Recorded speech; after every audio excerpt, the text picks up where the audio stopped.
Whoops. Your host pops the microphone in a very, very unprofessional manner to start out his cold open. In other news, to celebrate the beginning of Elder Abuse Awareness Month, Joe Biden has a nasty fall during a Naval Academy graduation. Rumors are saying that he has broken his hip. However, I have seen no confirmation of that, but we'll talk about that, what is happening with that, and where we go from there. The debt ceiling bill has passed. It now heads over to the Senate, which is rife with amendments for it, coming from both sides too, by the way. It turns out a few of the Virginia environmentalists have a very, very big problem with the bill. So we'll be talking about that and seeing if this possibly can get over the hurdle before we hit the debt default. I'm hoping not. In further news today, Ron DeSantis makes a presidential campaign stop in New Hampshire to say that the presidency is about entertainment immediately before going off on a reporter. So we'll go over some of the juxtaposition of that and the stupidity of what's happening with there. And researchers uncover a Russia-linked malware that could immobilize the electric grids in this country because why not? It is going to be all of this and more. I was the reporter berated by DeSantis. I am Jay Edgar, and this is Contemporary.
Good evening, everybody. Welcome to Contemporary. My name is Jay Edgar. We have got a host of stuff to go over tonight.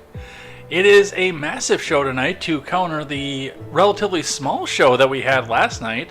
We've got a lot to talk about here, a lot to go over, and I mean, things that I like, things that I hate are actually going to take so long tonight. I'm going to cut over to them just a little bit earlier than I normally would here, over here on Contemporary, so it's going to be a wild night here with the debt ceiling bill going on here. I mean, who would have thought that congressional or senatorial Democrats might be the one that tanks this thing after all? I still don't know where this is going to go, but remember, any amendments that they pass in the Senate has to go back to the House for another vote, which means that the Freedom Caucus is going to have another shot at this one here, and the presidency as well. So there's a lot to talk about with this and what's going on with that. But before we get into that, we're going to be talking about Biden's fall, because while the rest of the world looks at the sin, the seventh deadly sin of pride. I don't know if that's the seventh one. Isn't it like the fourth or fifth? I don't know. But as the world looks at pride and says, okay, this is what we're going to do, this is what our month is going to be, so few people know that this is actually Elder Abuse Awareness Month. And I mean, it's got to be highlighted by the fact that Biden fell. I half expect to, while we're on the air today, have breaking news that something bad happened to Dianne Feinstein yet to do. So we'll be talking about that to start with. We'll be talking finance, the Ron DeSantis stuff. I promise again, this is not going to become a Ron DeSantis hate channel.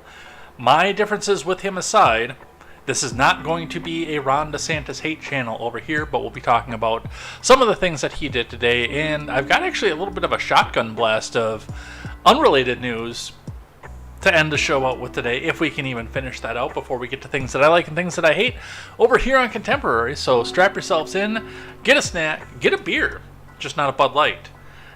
Hang out, get some friends in here, have some conversations and discussions, and let's get down into the news. Wrong scene. Oh, we got a sneak preview of top of the things I like and things that I hate today.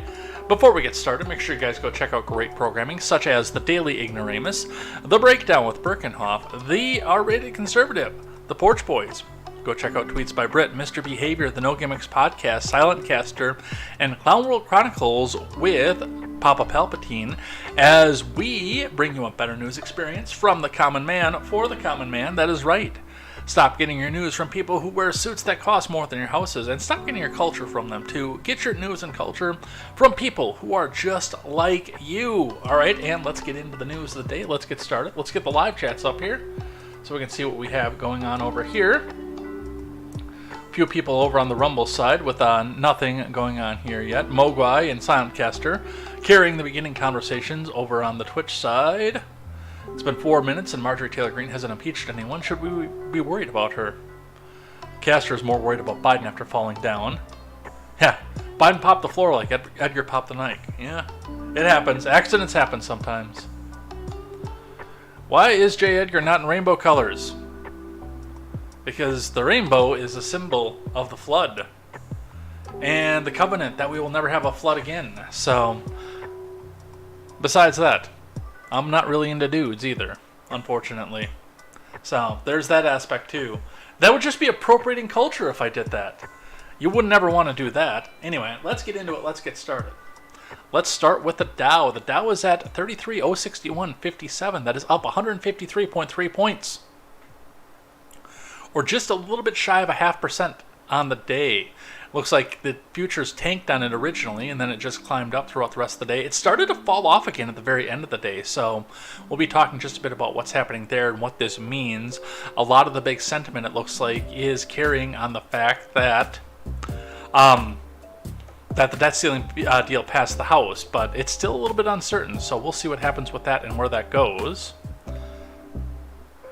Looking in at your Bitcoin on the day, the Bitcoin did tank throughout the day, well, overnight last night because of the way that the Bitcoin trading starts, but the Bitcoin tanked overnight last night before clawing its way back, nowhere close to the previous close on Bitcoin, but still making modest gains based on where the bottom of the dump was, and then it dumped out again and made some modest gains again. Your Bitcoin ends the day at $26,887 US dollars and 90 US cents.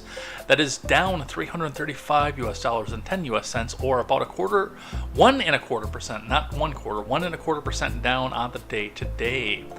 Your gas prices in the Madison area are down today. $3.40 remains the east side price leader, or price average rather, not the price leader. $3.30 is the price leader. But over on the west side, that's caught up with the east side, and we're seeing 340s over here as well, with one outlier, 360, being your high price leader over there. So a few things to watch with the gas prices and where they go from that. All right, let's grab one from CNBC talking about our finance for the day. NASDAQ and S&P closed at highest level since August on optimism over debt ceiling bill from Alex Herring and Yoon Lee. Stocks advanced on Thursday after the U.S. House passed a debt ceiling bill in a crucial step to avoid a default, with the measure moving to the Senate. Spartan with the sticker party. Dow Jones Industrial Average traded up 153.3 points, or 0.47%, to end at 33,061.57, despite a 4.7% tumble in Salesforce shares a day after its earnings report. The S&P gained 0.99 to finish at 42,2102. While the NASDAQ added 1.28 to end at 13,198. Both the S&P 500 and the NASDAQ closed at their highest levels since August of 2022. The Fiscal Irresponsibility Act, which joins aptly named bills such as the Inflation Production Act, passed by a vote of 314 to 117, with bipartisan support on Wednesday night, and bipartisan denial, by the way, as well. Chuck U. Schumer The majority leader in the Senate said the Senate will stay in session until a bill is sent to President Biden's desk. Good luck with that. You got a lot of aging people in there that are going to need their nappy time. One of them is Dianne Feinstein. I'm just kidding. Some staffer is going to make the vote for her, and then she's going to go sign her name to it. Anytime a big negative or big potential negative catalyst is removed, it helps remove some uncertainty from the market, said Ross Mayfield, investment strategist and analyst at Baird. But at the same time, the equity market at least had really looked through this story. Beyond the debt ceiling battle, investors are looking ahead to the Federal Reserve's June 13th to 14th policy meeting as another possible market catalyst. Philadelphia's Fed President Patrick Harker said Thursday he thinks the central bank is near the point of being able to stop interest rate hikes. Dude, you've been saying that since August of last year. And then the couple times that you've tried, you've had runaway inflation those months. You're nowhere near ready for this. But he said earlier this week that Friday's payrolls report could impact how he'll vote at the upcoming gathering. Data from ADP showed private payrolls grew more than economists expected in May again, while the number of jobless claims filed last week was smaller than economists forecast. The labor market has been a closely watched area of the economy, given its concerns that sustained strength could prompt the Fed to once again raise interest rates at its policy meeting later this month because, of course, they're not happy unless more people are miserable, because otherwise they're out spending money. And one of the things to watch too with ADP payrolls is the fact that, even with factory and retail jobs being out there and not being filled for months and months and years on end, thanks Pinko Pox pandemic, when these people are getting laid off, they are still taking the opportunity to go back out and take up these jobs, because anything coming in is better than what little bit unemployment's going to pay out to you. So there is that as well. That's what we are seeing from our markets today. Let's look at our layoffs report. And then I've actually got a reversal to the layoffs report as well. Zendesk is our layoffs report for the day. Zendesk announced it's laying off 8% of its workforce. From Alex Baker. That's not very zen of you, by the way. San Francisco-based software firm Zendesk is laying off 8% of its global workforce. The company announced on Wednesday a message sent to employees from CEO Tom Eggemeyer explaining the decision, calling it difficult news to share. I've made this decision to reduce our workforce by 8% at Zendesk, Eggemeyer said. In the message, Eggemeyer went on to sound a refrain that's become all too familiar with laid-off tech employees, explaining that the company's hiring outpaced its business realities between 2020 and 2022. When I joined at the end of November, I'd hoped a combination of improving macroeconomic conditions and streamlining costs would help us avoid this moment, Eggemeyer said. Unfortunately, the macroeconomic conditions had not improved when we find ourselves in an increasingly competitive marketplace. Eggemeyer's message went on to detail the severance package laid-off employees would receive, which included 3 months of base salary plus 1 week for each full year employed, career coaching, resume review, and job search resources, prorated portions of annual bonuses, 60 days of vesting cash, health insurance benefits, coverage through the continued coverage varies by country, of course, and immigration support for workers that require it, because I'm willing to bet a lot of these people are sitting in here on a work visa, and now that they don't have a job anymore, guess what DHS is looking at right now. So that is what we have for that. Zendesk is our layoffs report for the day. But if some of these laid off workers would like to go back and stay in the tech sector, ABC News may have a solution here. Nearly 2,000 Amazon workers to walk out after return to office. From Max Zahn. Hey, tech people, I know where there are going to be 2,000 job openings really soon. From Max Zahn.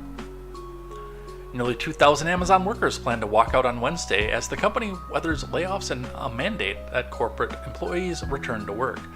That is a dangerous game in a company that's laying people off.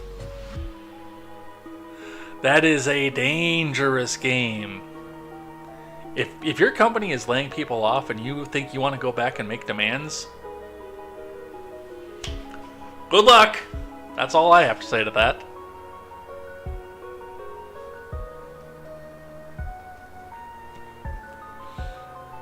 Employees need a say in the decisions that affect our lives. Set a petition from worker groups, Amazon Employees for Climate Justice, and Amazon's Remote Advocacy. Oh my god.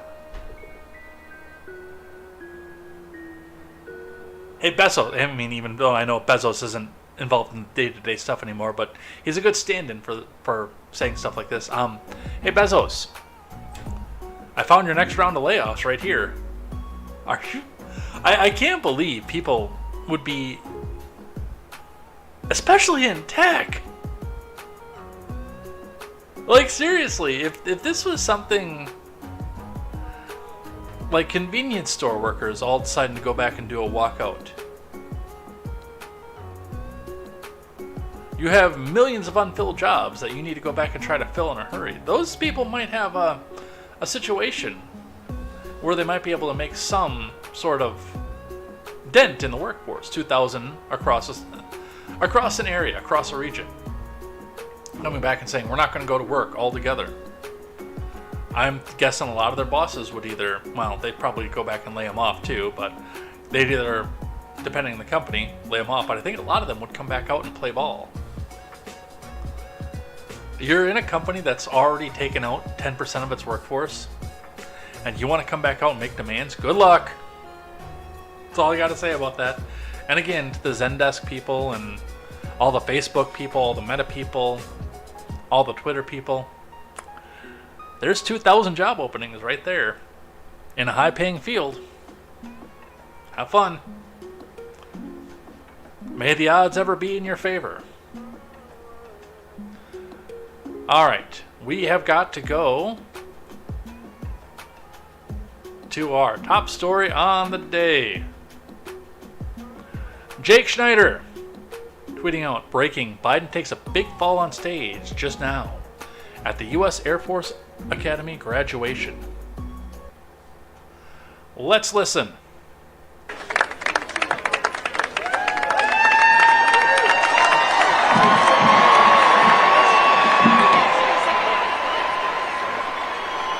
He on. He down.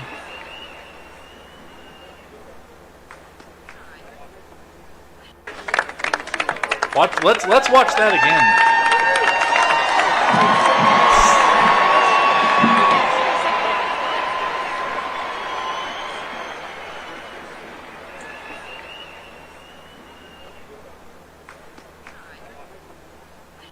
Let's watch that in super slow motion. But not listen to that in super slow motion.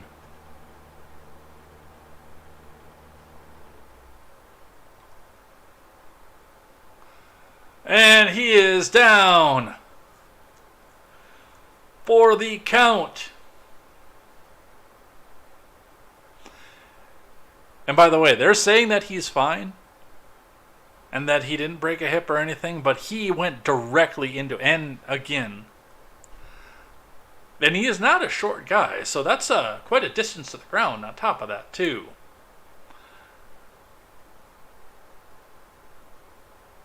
He down.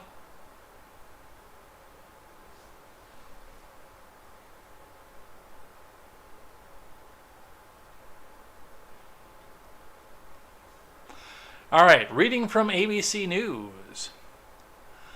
Biden falls at U.S. Air Force Academy graduation ceremony, from Molly Nagel and Alexandra Hutzler. President Biden took a fall on stage at a U.S. Air Force Academy graduation ceremony in Colorado on Thursday. Biden, who delivered the commencement address, oh God, that had to have been entertaining too. I'm a little surprised we don't have clips of that. Although there probably wasn't any anti-MAGA or woke or anything else like that in there for people to jump onto, but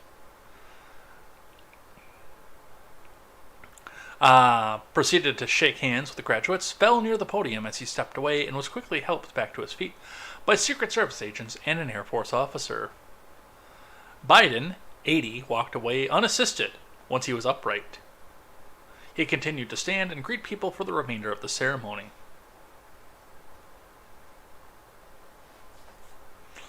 Biden appeared to trip on a black sandbag being used to steady his teleprompter, according to the pool reports, traveling with the president, and pointed back at it after he got up. He's fine. There was a sandbag on stage while he was shaking hands. Ben LeBolt, the White House communications director, tweeted as videos of the incident circulated online.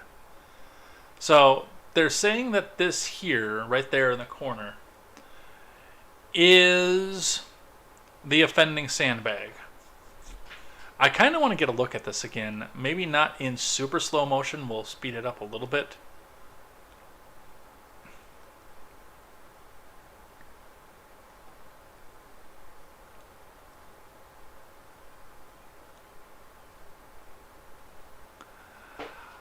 Maybe.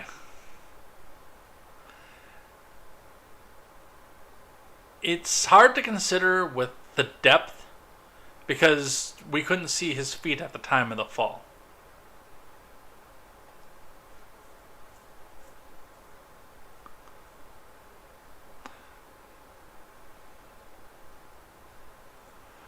The lieutenant was standing in the way for this particular shot, and I don't know if we had another shot of this.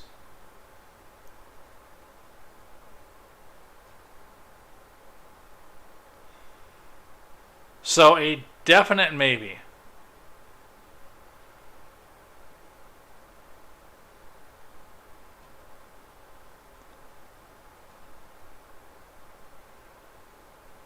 But regardless,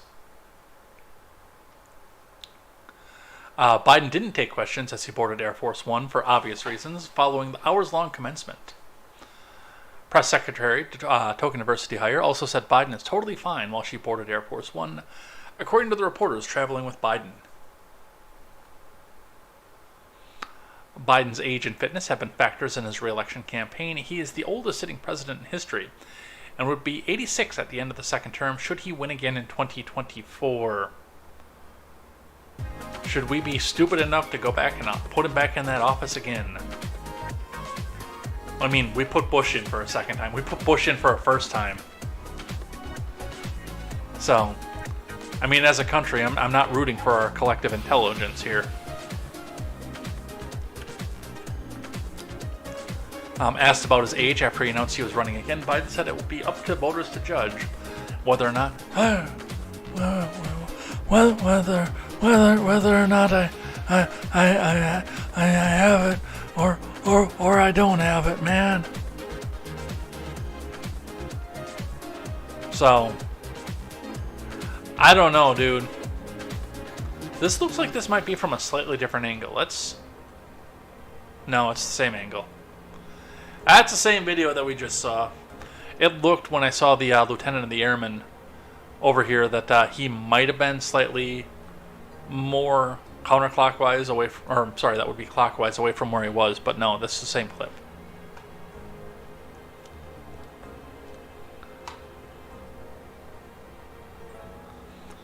Alright, let's read one from CNN. White House says Biden is fined after tripping on sandbag and falling on stage at Air Force Academy commencement. From Kevin Liptak. Again, I'm looking at the positioning here, and we could see that in the original video, and I'm looking at his position here. It almost to me looks like he might be, when we look at depth perception, a little bit too far out to have tripped over the sandbag. But you're in that spot where it could go either way. It really could.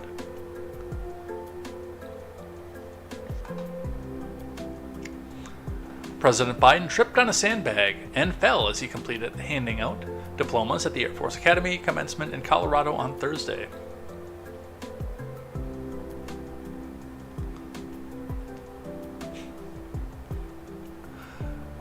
Mr. Scott's your 80s kid says, Brandon, he's the most down-to-earth president ever. Yeah, he's down-to-earth, all right. Spartan says, too bad he didn't fall all the way to hell. Well, I mean, being elder abused constantly, he might be in the first circle of hell already. Yeah, I'm sure that Harris saw this too and started drooling and started cackling. Mogwai says, Mr. Scott, that means Harris would be president. And then Spartan. It was not sand, but a money bag with his bribe money.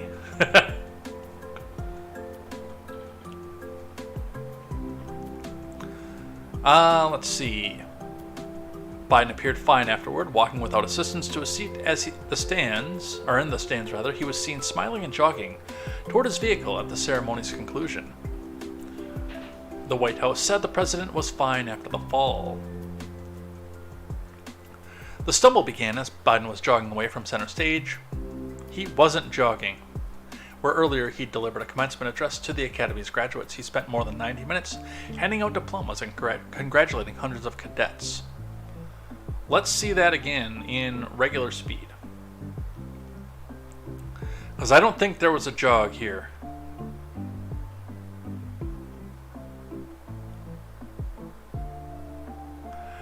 Okay, maybe it looks like he might have been attempting to jog.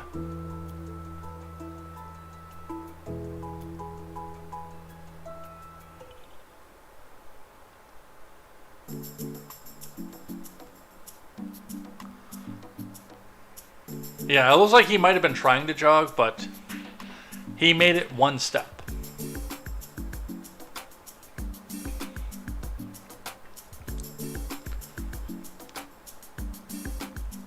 As he was moving towards the seat, he tripped, falling to the ground. The president landed on his right hip before lifting himself up and on his right hand. And for the fact that he's able to come back up and still jog and everything, suggests that he maybe wasn't, like he didn't break his hip like some of the rumors had said, but the other end of that is the fact that in order to give an hours-long speech, this guy had to be juiced up on so many CIA drugs. And again, we didn't hear the speech. We don't know how low energy it actually was. But to think just what this guy was juiced up on, just to be able to stand for hours and hand out diplomas for 90 minutes.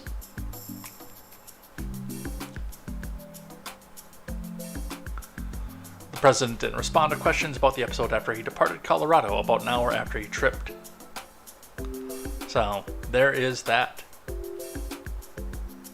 The Daily Wire, with an op-ed from Tim Meads, the opinions expressed in this article are the opinions of Tim Meads and not necessarily the Daily Wire, Ben Shapiro, Turns of Pages Productions, Contemporary, or your host, Jay Edgar. Biden's latest fall offers a reminder that June is Elder Abuse Awareness Month. That's where we got our title card for the day from Tim Meads. President Biden kicked off the first day of World Elder Abuse Awareness Month by tripping on what appeared to be a flat surface at the Air Force Academy's graduation ceremony. If any good comes out of the incident, perhaps it's that we can go over just a few of the signs of what elder abuse looks like. It can affect any senior citizen, even the commander-in-chief, apparently. Elder abuse can include physical, sexual, emotional, neglect, and financial exploitation.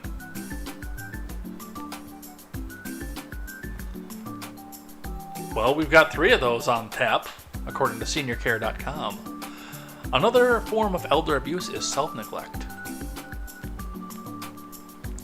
All of those forms of abuse, except possibly sexual, we don't dare ask, present themselves in the Biden's presidency thus far. As an 80-year-old president, Biden's own aides have said that long presidential trips tire him out for days. Reports indicate he's only functional between the hours of 10 a.m. Eastern through 4 p.m. Eastern, even though his job requires 24/7, 365 dedication. Biden's fall on Thursday wasn't the only sign of physical or mental confusion displayed at the Air Force events. For example, when Hail to the Chief started playing, he needed a shove to get going. Oh, I missed that.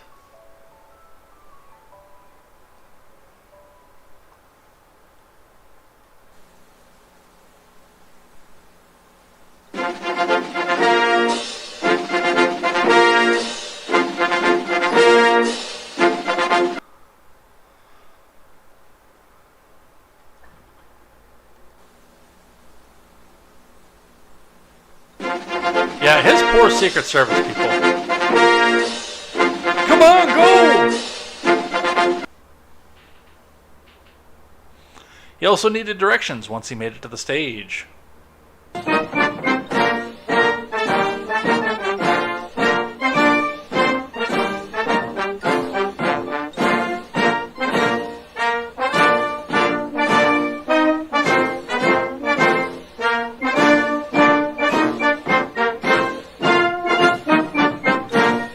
votes, folks.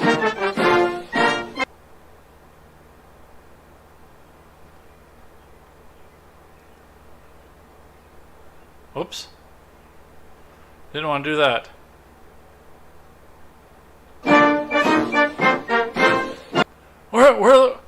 Jill, where the fuck am I? 81 million votes, folks. And then there's the emotional exploitation. Biden's often put in situations that cause him to snap or become frustrated, like the time on the campaign trail when he challenged a voter to a push-up contest.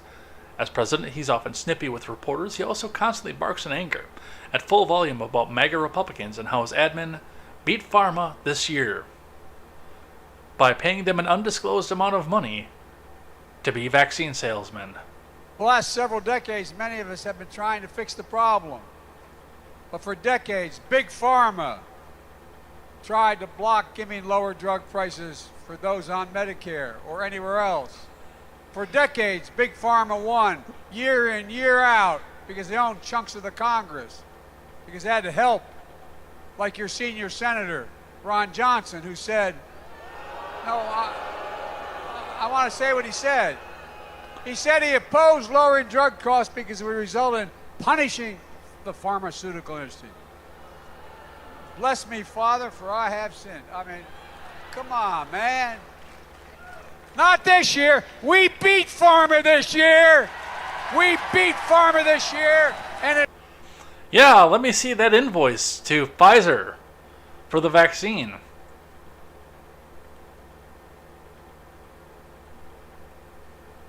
It's unclear what he meant, considering Pfizer and Moderna raked in billions thanks to the pinko-pox vaccine Biden effectively tried to force all Americans to take.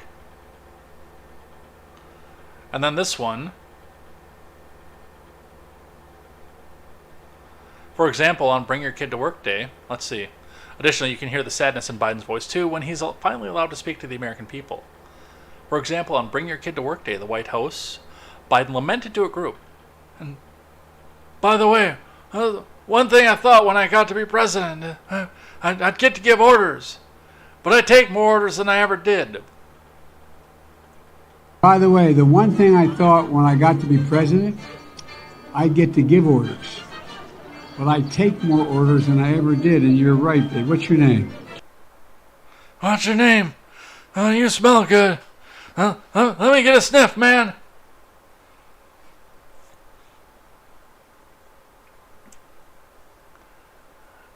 Some of that, by the way, is in fairness.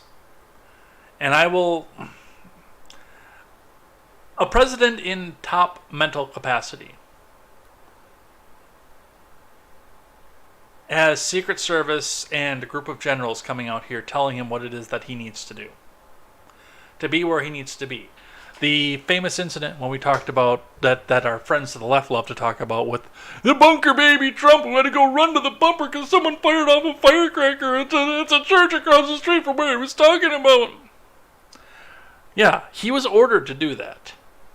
He didn't get a choice in that. They found enough of a threat outside, which, and again, we didn't hear the back channels coming from the Secret Service to know what threat was assessed from the Secret Service, but when you are the president under the Secret Service protection, when they say go, you go. You're done. You don't get a say again. So I will concede in a place where Tim Meads won't to Biden that some of this he doesn't have a choice in.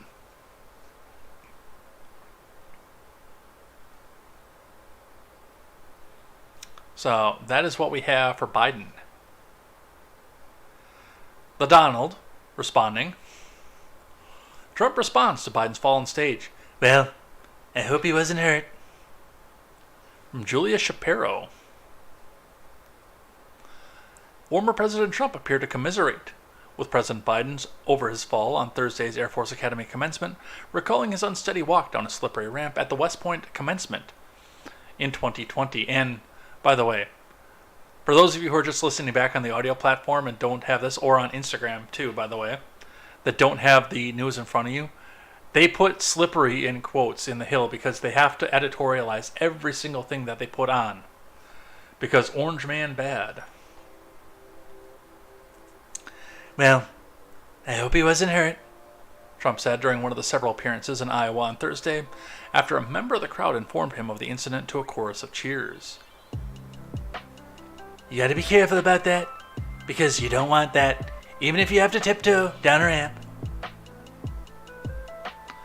Trump faced scrutiny over his tentative walk down a ramp at the close of a commencement exercise at the U.S. Military Academy at West Point in June of 2020. That was the best speech I think I've ever made, and it was pouring rain, and it's horrible and cold and windy. And they have a ramp that's like pure, like an ice skating rink, and it was like 25 feet long. And I'm talking to the general. He has boots on, big combat boots, and they're rubber soles. I have nice leather shoes. And I say, you know what, General? Get ready. If I grab you, just be ready, because I have this stupid ramp that someone put up. He added that he tiptoed down, and news coverage of the speech suffered for that. They never covered my speech. They weren't going to anyway.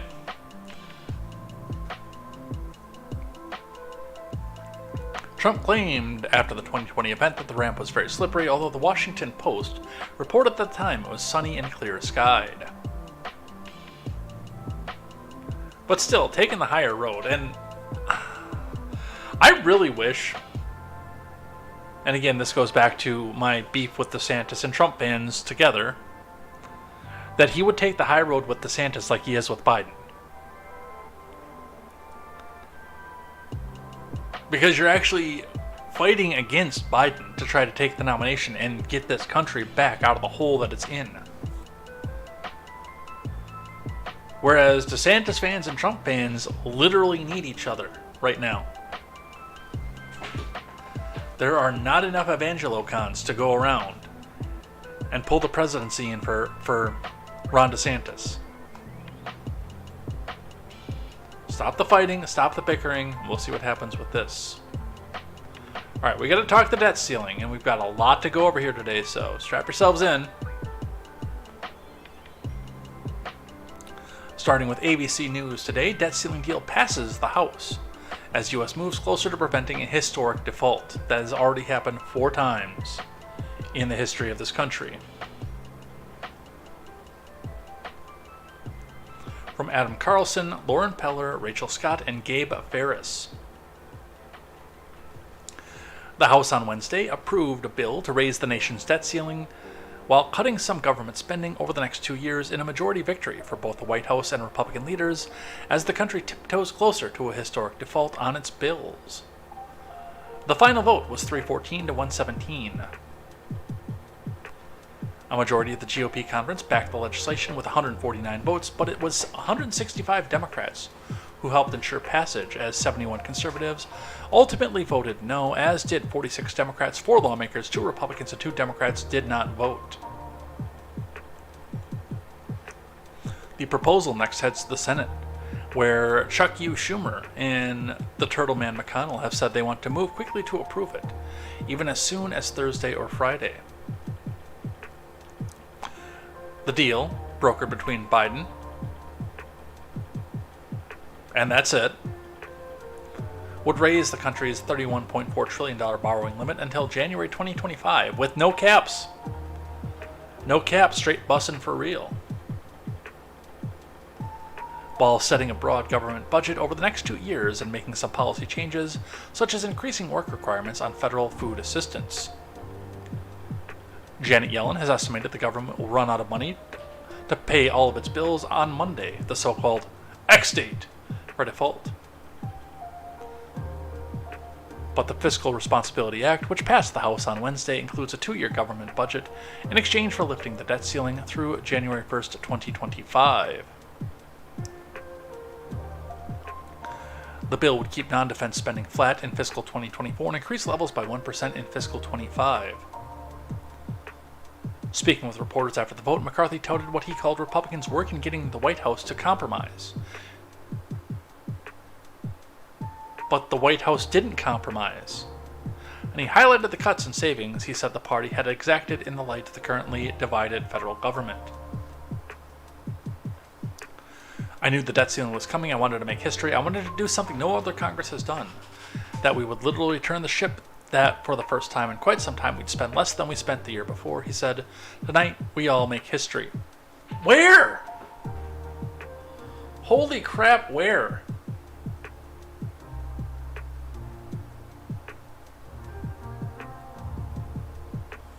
Where did you make history? You're still spending more next year. You're still going to wind up spending more this year.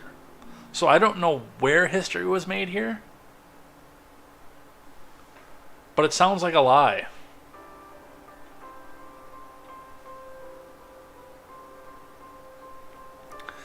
Is it everything I wanted? No, McCarthy said, but sitting with one house, with a Democratic Senate, and a Democratic president who didn't want to meet with us, I think we did pretty damn good for the American public.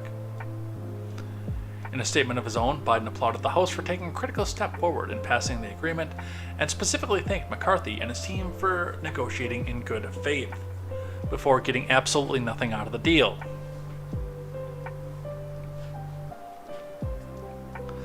The budget agreement is a bipartisan compromise. Neither side got everything it wanted.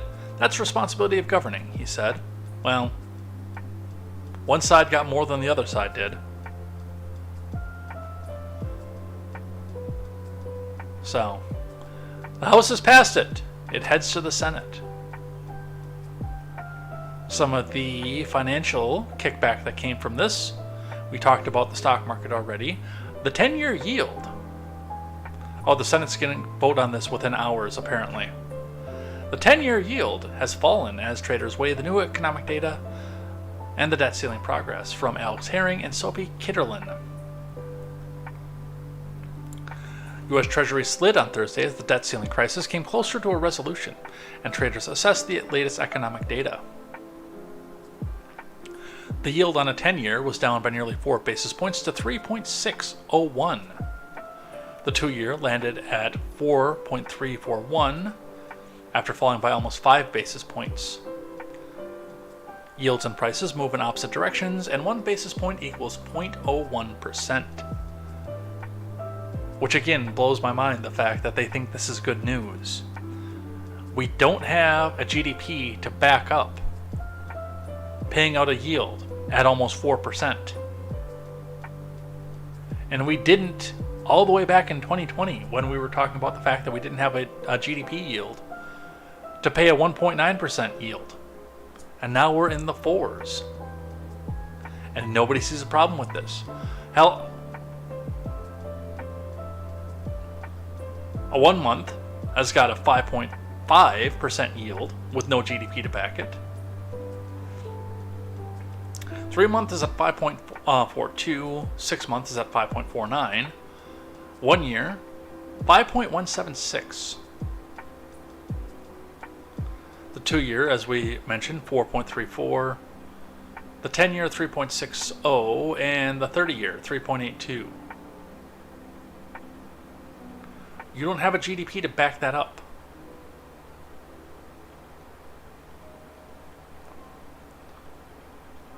So, we will continue to watch that and see where the Treasury yield goes. The Washington Post saying what the mainstreams won't say because they think we've got to keep people in communication, but they're saying the actual part out loud. The Washington Post, where democracy goes to die in darkness, reports the Freedom Caucus fizzles. This is an op-ed from Aaron Blake. The opinions expressed in this article are the opinions of Aaron Blake, not necessarily the opinions of the Washington Post, Contemporary, Turns the Pages Productions, or your host, J. Edgar. After 5 months of largely amicable relations between McCarthy and the Freedom Caucus that extracted significant concessions to make him House Speaker, we got the clash that we knew was coming sooner or later. The Freedom Caucus emerges from the clash looking bruised, hapless, and apparently without the leverage it thought it had over McCarthy. The House on Wednesday overwhelmingly passed a debt ceiling deal forged by McCarthy and Biden, 314 to 117. Surprisingly, not only did more than 3/4 of Democrats vote for it, because they were told to by the Biden admin, but so too did more than 2/3 of Republicans. The latter did so despite members of the Freedom Caucus arguing the bill was a complete non-starter and aiming to keep the support below a majority of the GOP. Republicans were able to force Biden to the negotiating table in recent weeks, but the deal itself contained only modest wins for the right. See, again, right now, your Hills and your ABCs and your NBCs and CNBCs want to come back out and say, good job, Republicans. No, you did the right thing. No, you voted for the right thing. No, oh look, you get a little spending, and they're gonna start paying back the student loan debt, and oh look, you won. Look at you. But the Washington Post is going straight for the throat off this, and partially because they get a chance to go after evil MAGA Republicans. It is so propagandistic. This was, in many ways, teed up for the Freedom Caucus to flex its newfound muscle. The subject was the economy and spending cuts, which is in its wheelhouse. The deal was piecemeal, the kind of insufficient compromise that is anathema to the purity-obsessed right. And the leverage was right there, with potentially catastrophic default right around the corner.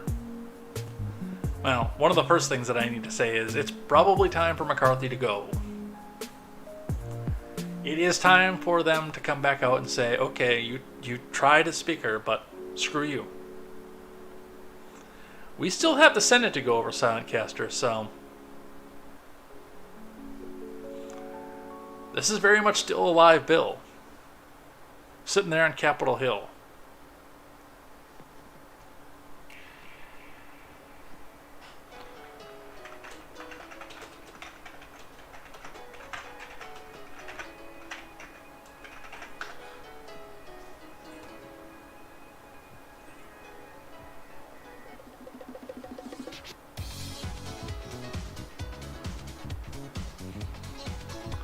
We've still got to get to this step. How does a bill become a law, for those of you listening on the audio platform? With the old Schoolhouse Rock cartoon of the bill sitting on Capitol Hill on the steps.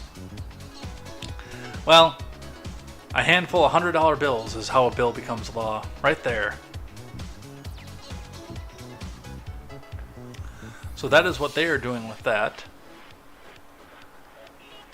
Red-haired bobblehead also weighing in on this.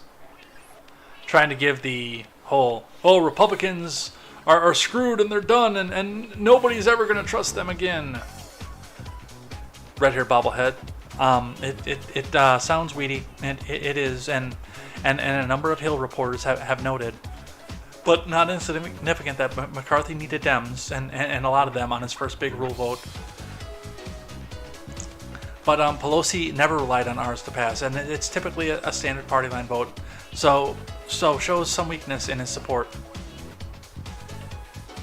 And we'll circle back.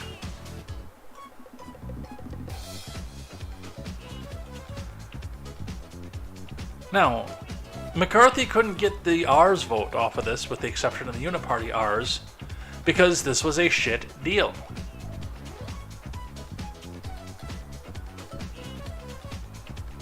And then Democrats get to jump on board, and they hope that their constituents ignore the student debt thing, because then they'll just say it's a McCarthy thing. He was the evil one that did this. While meanwhile turning around and looking at this and saying, hey, we saved the economy! Right before we go to a recession.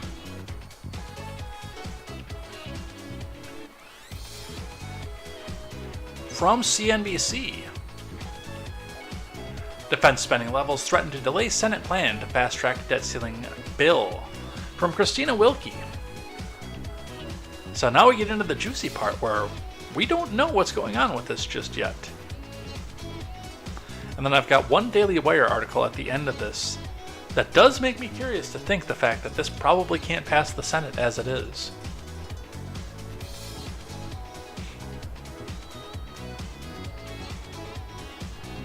Let's see. Beam me up, Mr. Scott says, I'm actually trying to find the actual bill. I think it's two bills, Limit Save Grow Act and Fiscal Responsibility Act of 2023. Let me provide that for you because I have the bill, I think. Thomas Massey released it as soon as he had his hands on it. And I put that in the Discord, which means that I have access to it right away. I just gotta find how far back it was.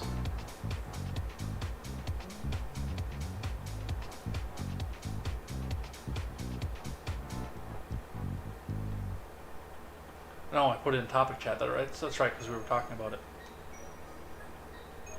You put this in the live chat.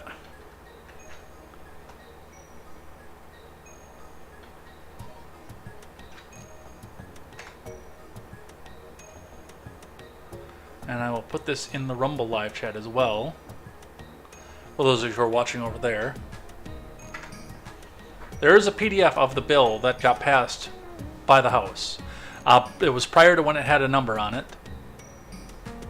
But thank you to Thomas Massey for making that available to us. And yes, that is the bill that got passed by the House. They did not do any amendments or modifications to it at the House level.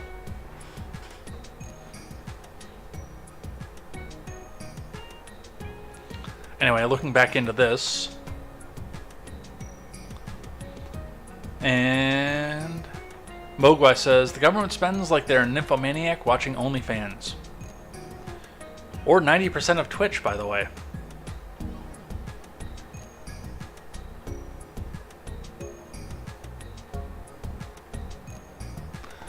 Demands by Republican senators for more defense funding threaten to delay Chuck U. Schumer's plan on Thursday to fast-track a bill to raise the debt limit as the U.S. barreled towards a June 5th deadline to avert a default.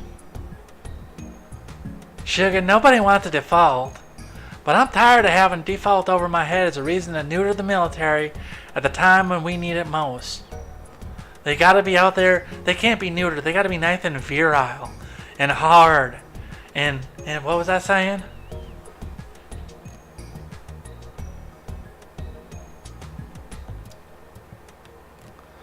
Lindsey Graham said on the Senate floor when he railed against a bill the House passed with broad bipartisan support late on Wednesday.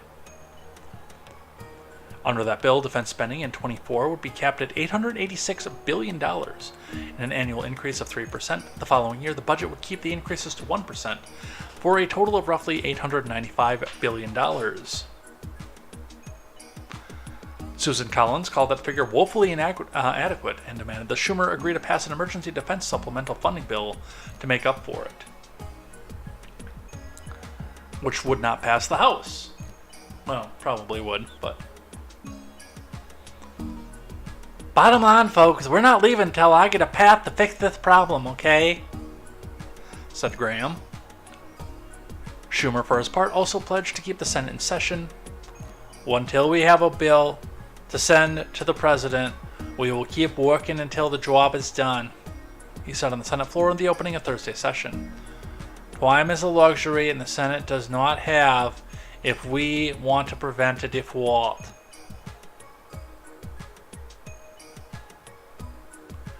Thank you, Chuck U. Schumer. What else do we have on the Senate?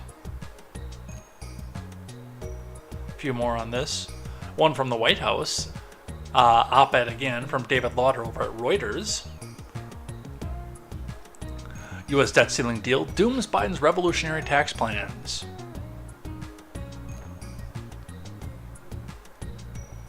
U.S. President Biden's 2020 campaign promise to make wealthy Americans and corporations pay more in taxes, which he was never going to do, by the way, to finance a range of social priorities, breathed its last gasp, at least for this presidential term, with the debt ceiling deal he struck with Republicans on Saturday. The deal to cap discretionary spending and suspend the debt ceiling contains no tax rate changes to raise revenue. It also slashes new funding Biden had allocated to the hollowed-out Internal Revenue Service. Yeah, by like 0.5%. The agreement caps Republicans' successful defense of the debt-boosting 2017 Trump tax cuts against withering criticism from Biden and several attempts by his Democrats to reverse them for wealthy Americans. Well, and see, the problem is that it doesn't reverse them for wealthy Americans. It reverses them for you and me, which is why they need so many more IRS agents so that we can all get audited.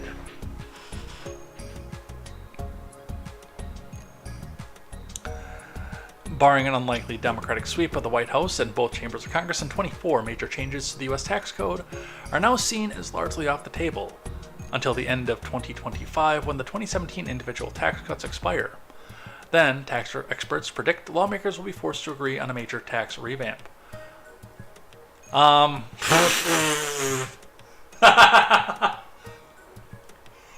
looked over and Right at eye level was the Mogwai's comment.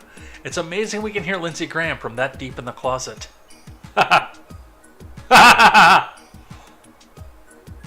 I was going to come back and answer Silentcaster and when he says, where do I get these viewers talking about the Twitch thoughts? And you need to grow a little bit more here, usually. I was getting there for a while, but then I went back on my diet.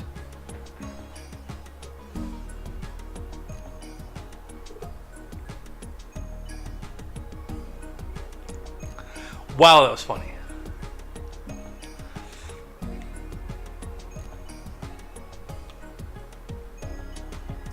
Barring an unlikely Democratic sweep of the White House and both chambers of Congress in 24, major changes to the U.S. tax code are now seen as largely off the table until the end of 2025 when the 2017 individual tax cuts expire. Then, tax experts predict that lawmakers will be forced to agree on a major tax revamp. Boo!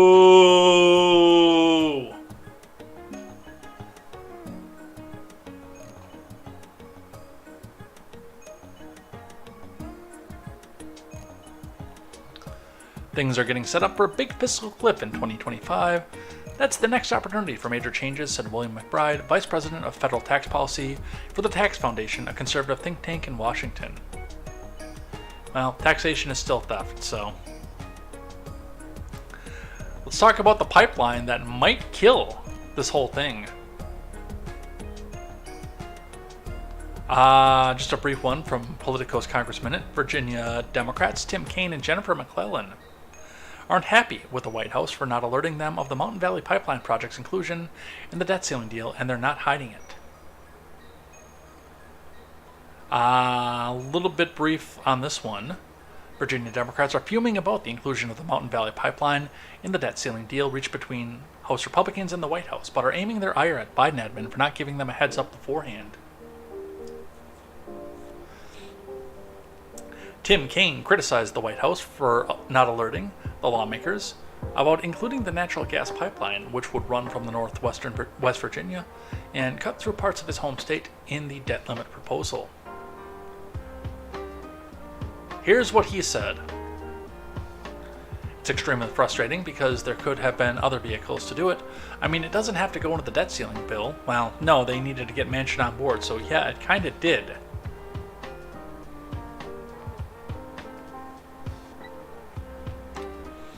The White House doesn't even bother to pick up the phone and call me. Have I made them mad? No, I'm the one they called to try to get cabinet secretaries confirmed. Go talk to your colleagues.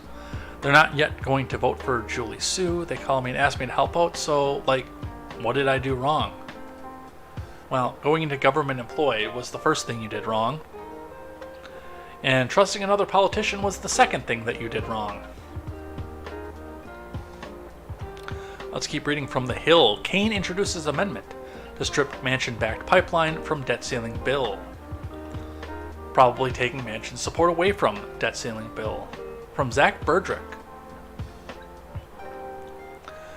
Tim Kaine added an amendment to the House-passed debt ceiling bill Thursday seeking to strip approval for a controversial pipeline backed by fellow Democratic Senator Joe Manchin.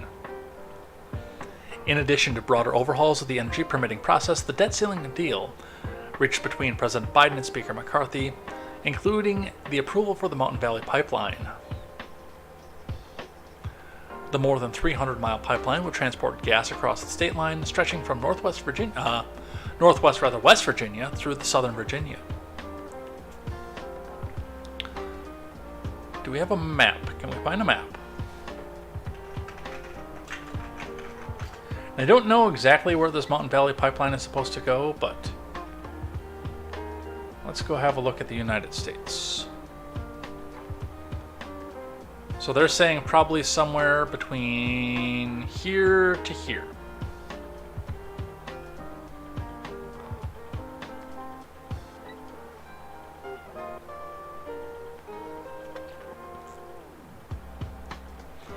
Kaine, along with a handful of Virginia Democrats representing the Richmond and Northern Virginia regions, have vocally opposed the inclusion of the pipeline approval in the bill.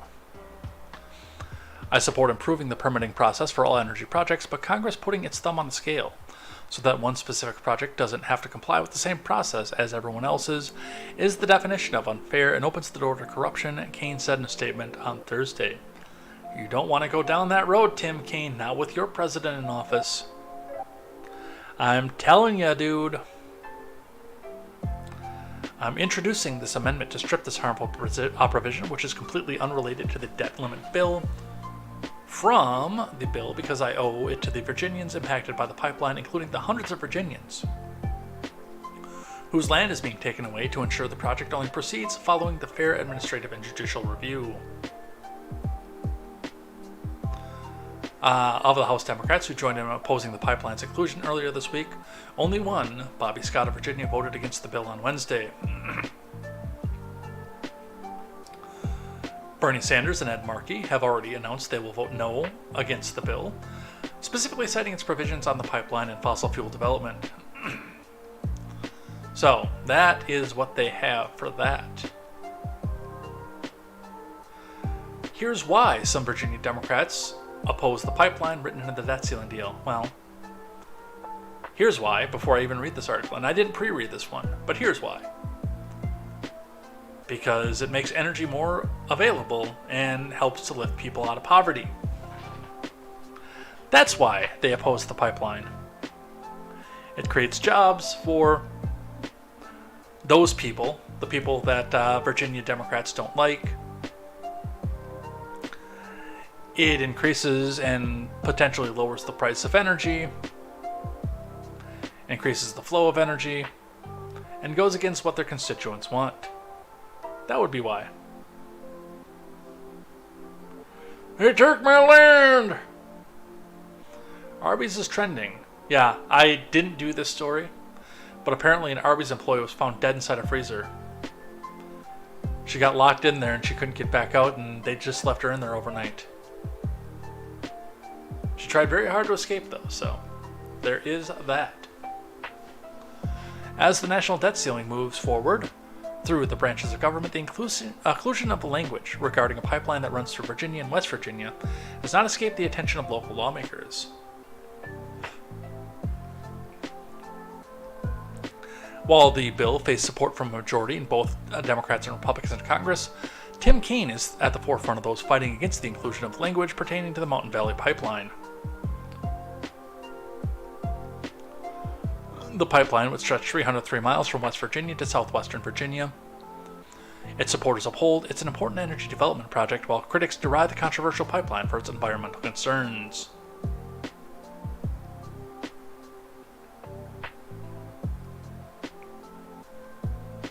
Kaine's position is clear.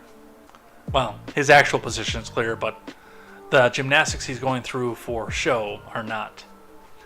He wants all language greenlighting the pipeline to be scrapped from the deal entirely, saying the move would bypass normal processes every other energy project has to go through, because there's too much regulation.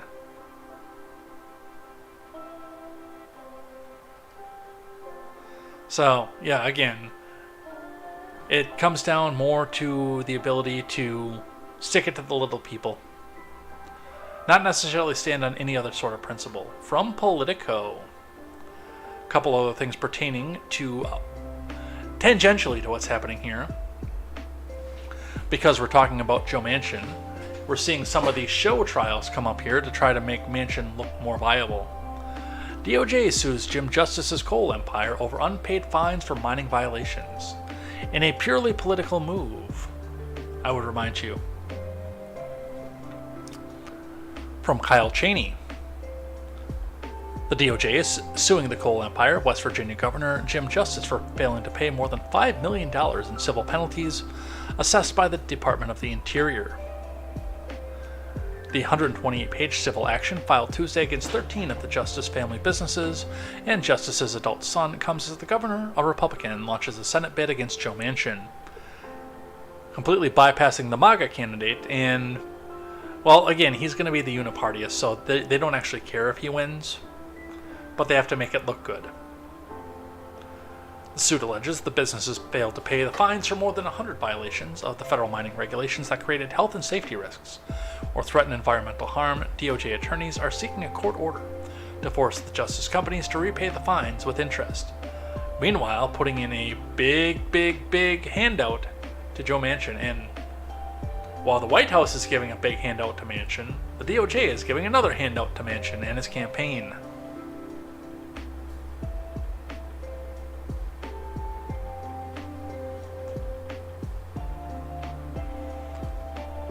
But the one that I really want to focus on comes from the Daily Wire. Senate passes bill axing Biden student debt relief plan. From Virginia Kruta, which, by the way, wouldn't make a difference if the debt ceiling, fiscal responsibility, whatever the hell act goes through. Because remember, that already does what this bill is supposed to do. The Senate passed a Republican-led bill on Thursday that would put an end to President Biden's plan to cancel massive amounts of student debt and immediately lift the freeze on student loan payments and interest, which, again, this bill that we're arguing about and we just spent the last 45 minutes talking about, would already do. The Senate passed the measure on Thursday with a 52-46 vote, mostly along party lines, but John Tester, Joe Manchin, and Kyrsten Sinema joined the Republicans and tipped the scales in their favor. Two other Democratic senators, Michael Bennet of Colorado and Mark Wagner of Virginia, did not cast a vote. The Turtle Man tweets out, "At Porter, student loan socialism would shift hundreds of billions of dollars in debt from high earners who chose to incur it into the American taxpayers who did not. But thanks to the leadership of Bill Cassidy, John Cornyn, and Joni Ernst, the Senate has a chance to stop this." Not really, because it has to go through the House, and then it is most certainly going to be vetoed as soon as it gets to the White House. And if you pass this by 52-46, you do not have the votes to overcome the veto. It looks good on paper. By the way, Arby's is still around, and I love Arby's.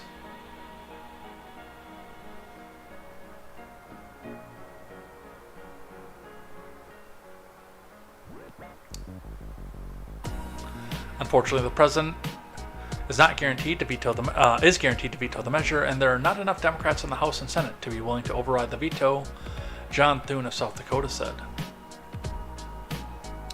Which again kind of tells me that they have no faith that this bill is going to pass, so we'll see. I'm kind of interested to see where this goes, and I've got the popcorn out, ready to look at it. They can't fast track it anymore.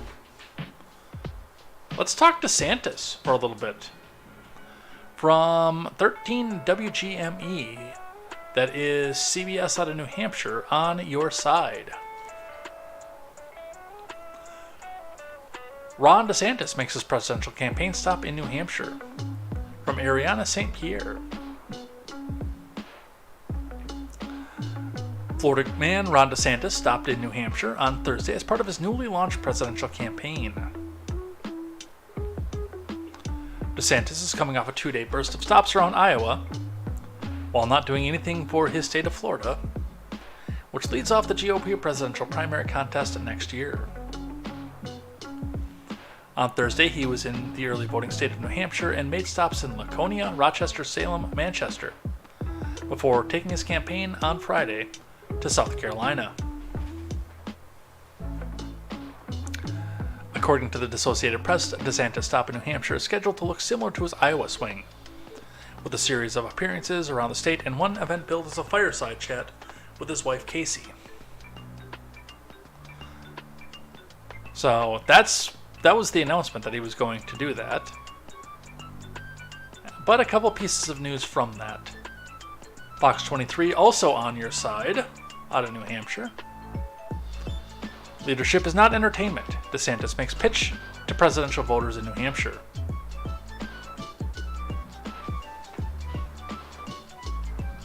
I think that's what our top video is going to be here. 13 News. Back to you, Greg. All right, Asia, certainly an issue we'll be sure to follow. To our Vote 2024 coverage now, Florida Governor and newly minted presidential candidate Ron DeSantis continued his whirlwind campaign week this week, moving from Iowa to New Hampshire. And we were there for one of his 4 stops in the Granite State today in Rochester, just over the border from Maine. Hello, New Hampshire. It's great to be with you. Are you ready to send Joe Biden back to his basement in Delaware? That sounds so Before more than disingenuous. 100 people at an American Legion Hall in Rochester, New Hampshire, Florida Governor Ron DeSantis spent much of his 35-minute speech attacking Joe Biden. So I think that we're in a situation where the country is unfortunately in a state of decline. But I'm running for president because I don't think that decline is inevitable. That decline is a choice. And touting his conservative record in Florida, including what was a controversial stance during the COVID pandemic. When the world lost its mind, when common sense suddenly became an uncommon virtue, Florida stood as a refuge of sanity. But DeSantis notably never mentioned one Florida resident in particular, former President Donald Trump, offering only a few veiled criticisms for the man who polls suggest is the clear GOP frontrunner. Leadership is not about entertainment. Leadership is not about building a brand. And the New Hampshire voters we talked to say that's what they want from. Right, but the news media is going to focus all their ire on whoever's in the White House because Hollywood is dying.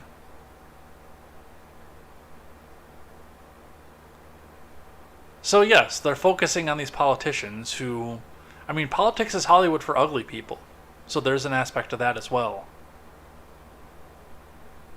So, I don't know if I buy that, but yeah, that first opening of the speech. Hello, New Hampshire! I'm glad to be here, fellow citizens. That sounded so forced and so robotic.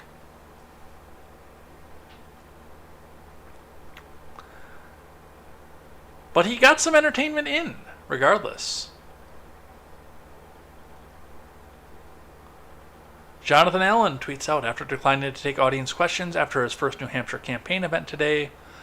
Ron DeSantis lashed out at a reporter for asking him about it while he was chatting with members of the crowd individually. Let's watch, then we'll talk about it.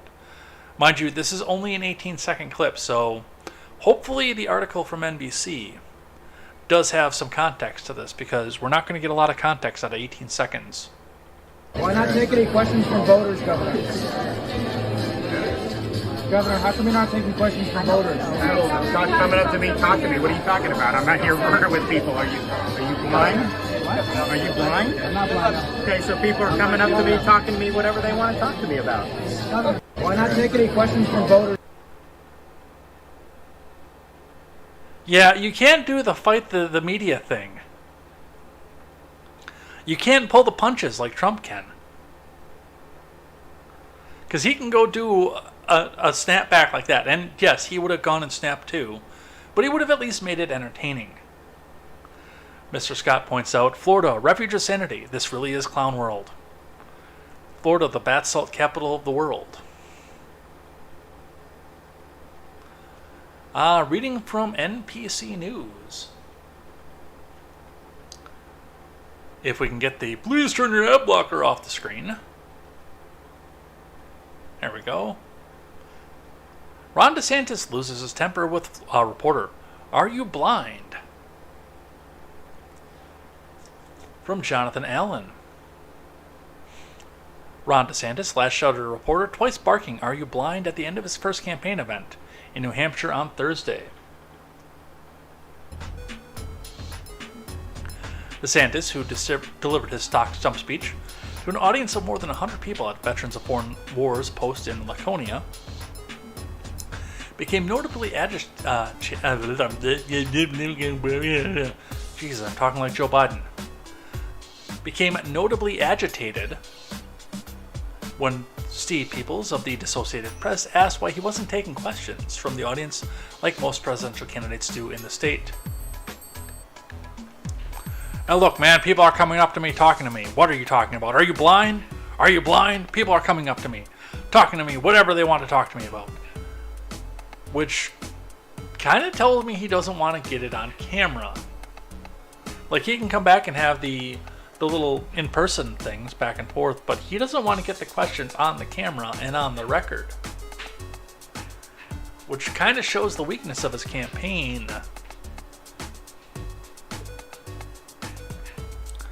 At the time, DeSantis was shaking hands and taking pictures with individual members of the crowd on his way out of the VFW hall, but he did not answer questions from his lectern so the voters could all hear his answers at once. Right, because he wanted to come out here and get the individual questions and tell the people what they wanted to hear. This man is not ready to negotiate with our enemies around the world. Or our allies, for that matter. That decision was surprising and frustrating to some Republicans who came to hear DeSantis speak. There weren't questions or any interactivity with the audience, said Vikram Mancharamani, who ran an unsuccessful campaign for the GOP Senate nomination in New Hampshire last year. We like to hear from candidates, and we have questions of our own as citizens here in the state. Yeah, again, definitely not ready. Alright, we've got a scatter shot here. We might get through everything tonight. I didn't think we would when I saw just how packed the stack was, but we're going along. We're cruising. So let's do the scatter shot. From the New York Post. Extensive Hunter Biden laptop archive with nearly 10,000 photos published on new website. From Josh Christensen. An immense catalog of photos from Hunter's abandoned laptop were published on Thursday on a new website as the first son faces ongoing investigations into his overseas business affairs and potential gun and tax crimes. Nearly 10,000 photos were taken between 2008 and 2019 and will be hosted at BidenLaptopMedia.com. After a former Trump White House aide apparently spent months scanning the digital archive, redacting some images and publishing the rest. The number one thing we're about is truth and transparency, said Garrett Ziegler, who founded the nonprofit Marco Polo, told Fox News.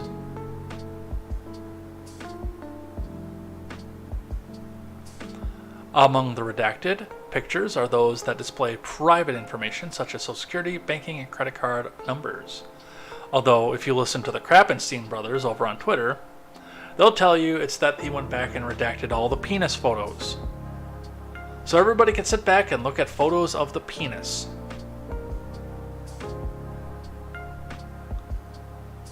I'm guessing that Ed Krassenstein believes that all Republicans are obsessed with Hunter's penis just as much as he is.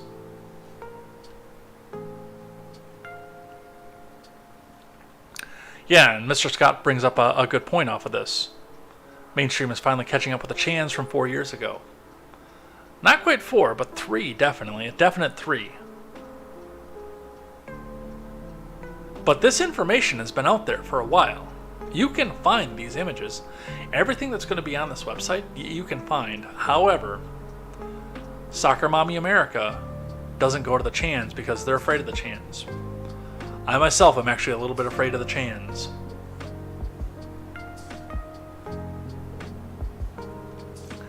They found Shia LaBeouf by cloud patterns. I don't want to screw with those people.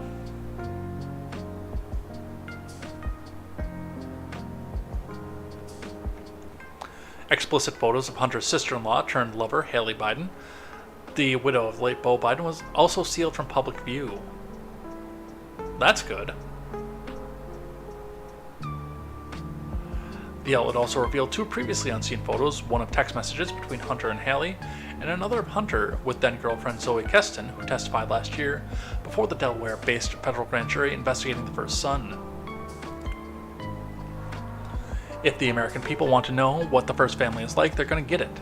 And we're not going to be taking up photos that paint the Bidens in a good light, Ziegler told Fox News Digital.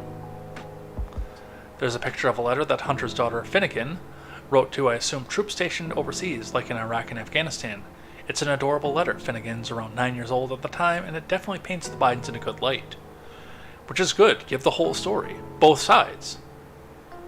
Just like when I say about Ron DeSantis, and this is not going to become a Ron DeSantis hate channel. When he does good, I will praise him. When the Bidens do good, I will praise them.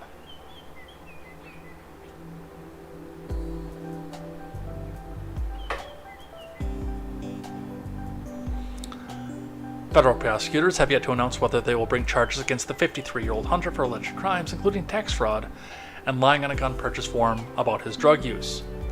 Spoiler alert, they won't.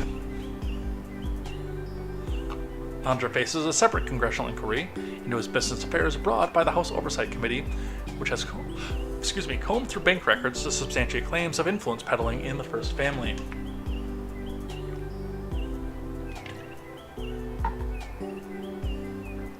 I want to say something about the federal prosecutors thing for just a moment.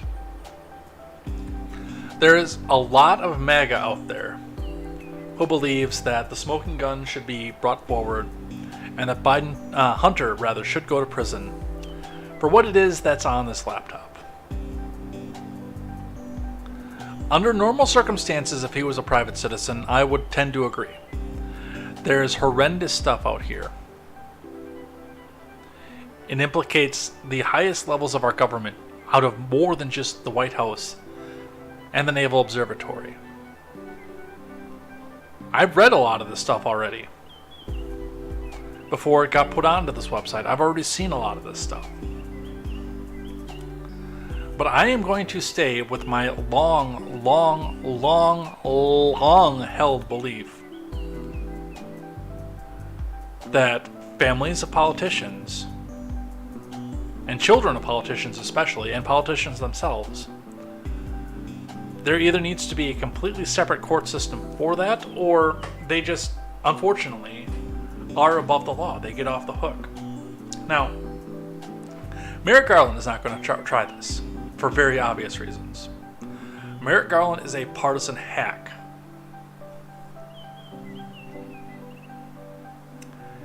He'll hee-haw about it for a little while, and he'll say that nobody's above the law, this, that, and the next thing. But mysteriously, at the end of the day, he'll find there's not enough evidence to come and make a charge, so we're not going to bring a charge forward. That's what Merrick Garland does. It's the reason Barack Obama wanted him on the Supreme Court, is because that's what Merrick Garland does.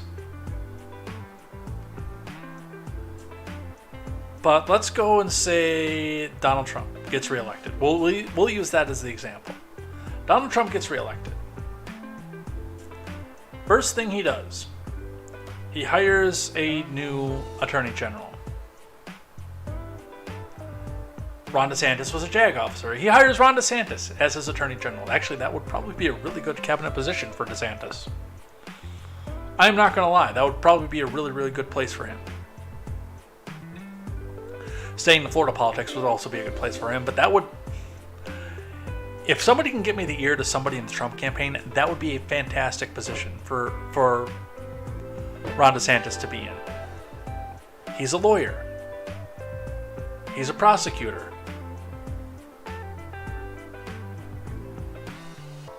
That'd be a fantastic place for him. But on this hypothetical, Donald Trump gets reelected. Joe Biden goes home. Donald Trump gets in. First thing he does is he fills the cabinet with neocons who hate him, including Ron DeSantis. But then the first thing after that happens is Ron DeSantis turns around and throws the charge at Hunter Biden. What does that look like to you? And again, if it went the other direction, what does that look like to you?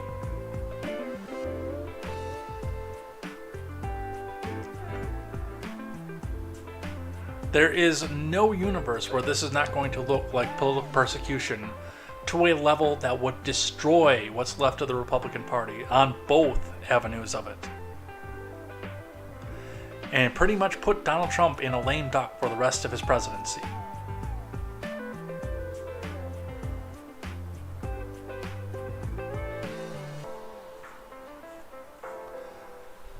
We don't use the powers of government to go after political enemies for a reason.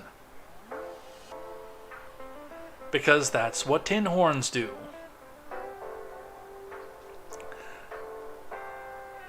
And again, I'll go back and cite Mr. Scott again. I think the publication of the data is pretty much damage enough, but people tend not to believe things that make them feel uncomfortable or that go against their political narrative. I will take that a step further. They see something that goes completely against their political narrative and they just ignore it, like, oh no, that's disinformation. Even if it's proven to be true.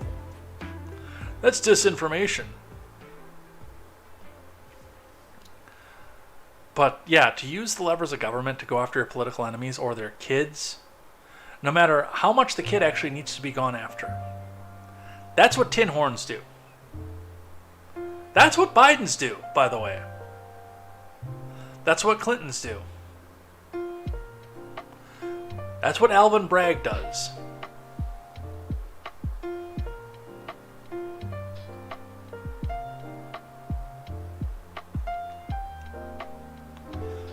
So as much as I would like to see them go down for influence peddling, among a host of other things, there is no prosecutor that I would trust enough to do it. Period.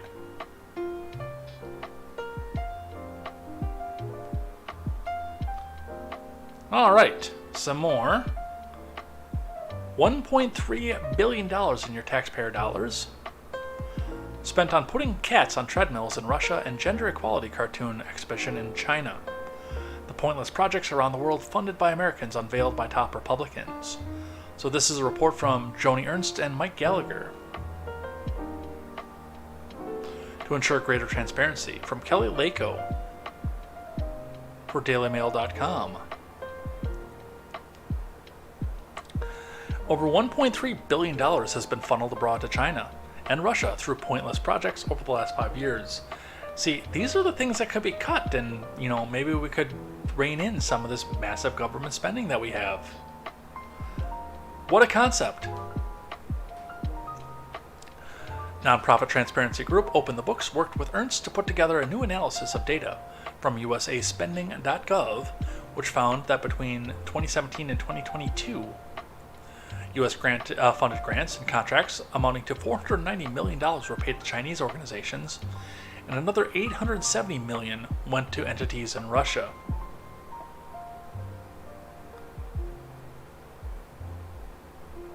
Boy, that seems like counterproductive, given the way our political situation is right now.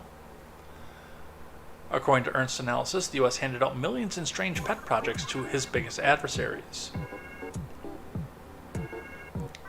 The study found the State Department handed nearly $58.7 million to China and used nearly $100,000 of that sum to promote gender equality awareness through a series of New Yorker magazine cartoons. In addition, the Department of Health and Human Services shelled out over $770,000 to a state-run lab in Russia to put cats on treadmills. Meow. Other previously unexposed grants include $51.6 million for the Department of Defense to China, which specifically allotted $6 million for tech support of the military's deployment and distribution of command software. Ernst, the first female combat veteran to serve in the Senate, flagged it should be especially concerning to Americans because the DoD Inspector General has warned the Pentagon about using Chinese IT companies on government projects.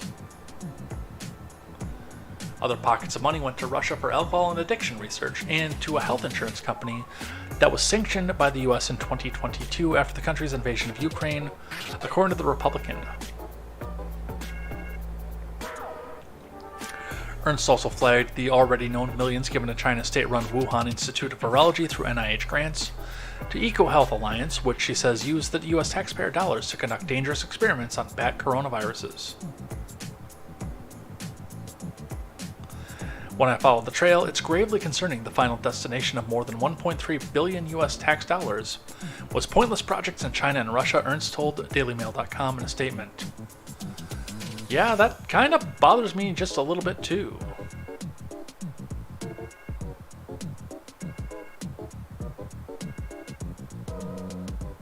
Like to see a stop go to that, especially with something like this in the works. From TechCrunch. Researchers uncover Russia-linked malware that could immobilize electric grids. From Carly Page. Security researchers have discovered new industrial control system malware dubbed Cosmic Energy, which they say could be used to disrupt critical infrastructure systems and electric grids. The malware was uncovered by researchers in Mandiant, who have likened Cosmic Energy's capabilities to the destructive Industroyer malware that the Russian state-backed Sandworm hacking group used to cut power in Ukraine in 2016. Unusually, Mandiant says it uncovered Cosmic Energy through threat hunting and not following a cyber attack on critical infrastructure. The malware was uploaded to VirusTotal, a Google-owned malware and virus scanner, in December 2021 by a submitter based in Russia, according to the Mandiant.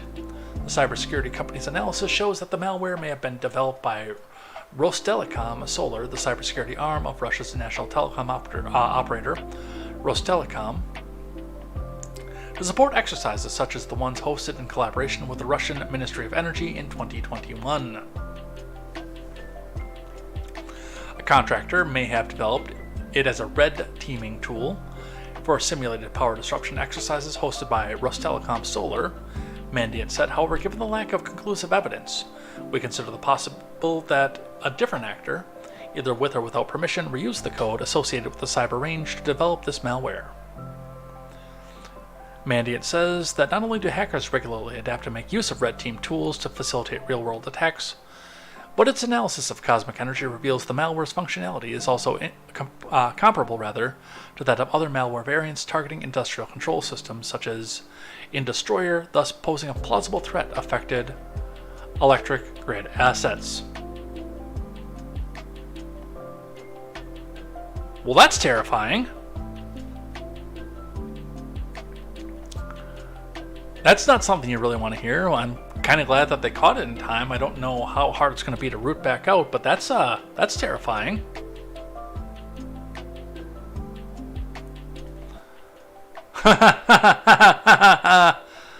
You reap what you sow. Top DHS officials warns of absolute threat to public safety economy from organized retail crime. You can't say that it's less than $1,000. From Mike Levine, Laura Romero, and Ariel Reshef. The surveillance video from earlier this year is startling. 4 masked men march in a line through a Home Depot store in New York, 2 of them looking like menacing bodyguards, while the others confidently push carts stacked with almost 100 boxes of high-value items that they take but never pay for. When the same crew, allegedly doing the same thing, was approached by a security officer at another Home Depot nearby, one of the men threatened the guard. "I'll knock you out, this isn't worth dying for," he said, according to the prosecutors. As Home Depot executives describe it, the New York area crew is part of a growing threat to Americans across the country, so-called organized retail crime, where groups of criminals steal prized items to sell online or elsewhere.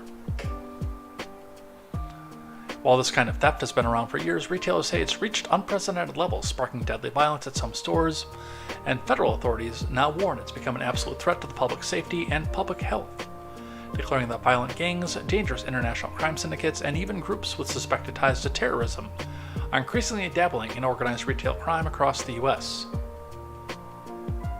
You reap what you sow.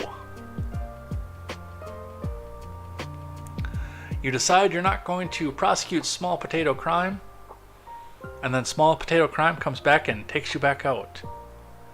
Yeah, hose the bodyguards with a fire extinguisher.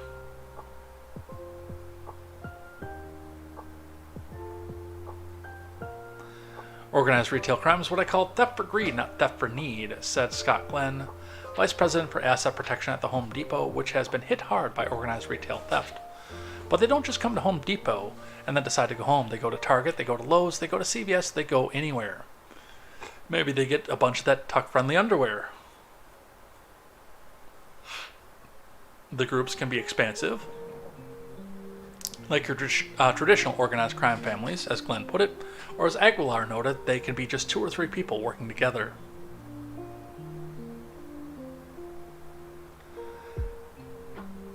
How bad does it have to get that you have to lock up everything in a Home Depot at this point?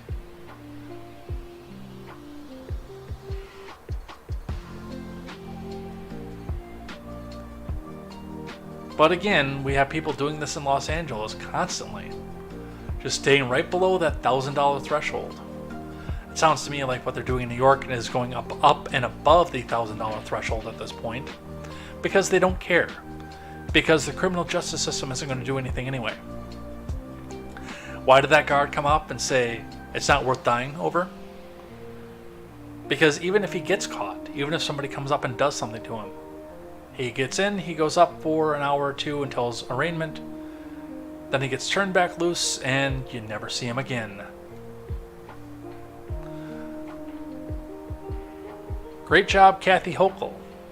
You reap what you sow. From the Daily Wire. Elon Musk responds to Twitter canceling deal to stream What is a Woman? A mistake by many people at Twitter. From Ryan Saavedra. Elon Musk responded on Thursday to news that the company had reportedly canceled a deal with the Daily Wire to stream What is a Woman? And said that it was a mistake by many people at Twitter. After Elon's takeover, the social media platform, and his promised dedication to free speech, the Daily Wire sought a deal to stream Matt Walsh's What is a Woman on Twitter for the documentary's 1-year anniversary. Initially, Twitter responded enthusiastically to the idea, even offering the Daily Wire a package to purchase a whole page for Twitter users to view the film. Daily Wire co-CEO Jeremy Boring said that changed after the platform was asked to view a screening of the film. After reviewing the film, though, Twitter let us know that not only could we no longer purchase the package they offered, they would no longer provide us any support and would actually limit the reach of the film and label it as hateful conduct because of misgendering. Specifically in the film, a father refers to his 14-year-old daughter as her, and a store owner uses the wrong pronoun in confrontation with a transgender woman. Boring continued.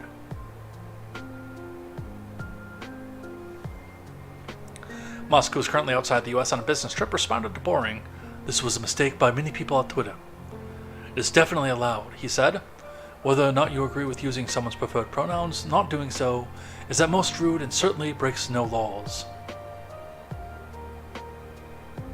So apparently this is going to be going off without a hitch. I don't know where they're purchasing this. I might watch it. I don't do a lot of documentaries, but I might just for this, because number one, it's free, and number two, it's something that Shapiro usually keeps behind a paywall so tight that you can just feel the money getting pulled out of your wallet as you gravitate towards him.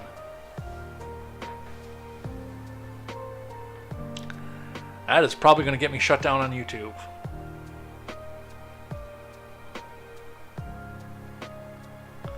We'll do just a couple more here, but I said at the 1 hour 40-minute mark we're going to switch to things that I like and things that I hate, so we have 2 minutes left.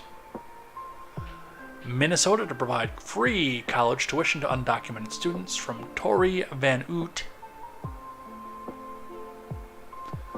Minnesota students who are undocumented immigrants will be eligible for the state's new tuition-free college program, a government official confirmed to Axios. Democrats used their majority in the legislature to add a number of state benefits for non-citizens living there. Other new laws allow people to obtain driver's license and access Minnesota Care, the publicly run insurance program for low-income residents regardless of their immigration status. Well, we're going to see what happens when you unplan a planned economy.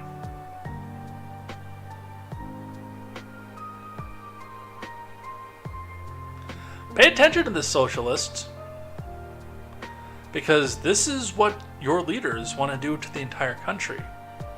Except once they implement the socialism, that border is going to be so locked down, people you're trading with are not going to be able to get through.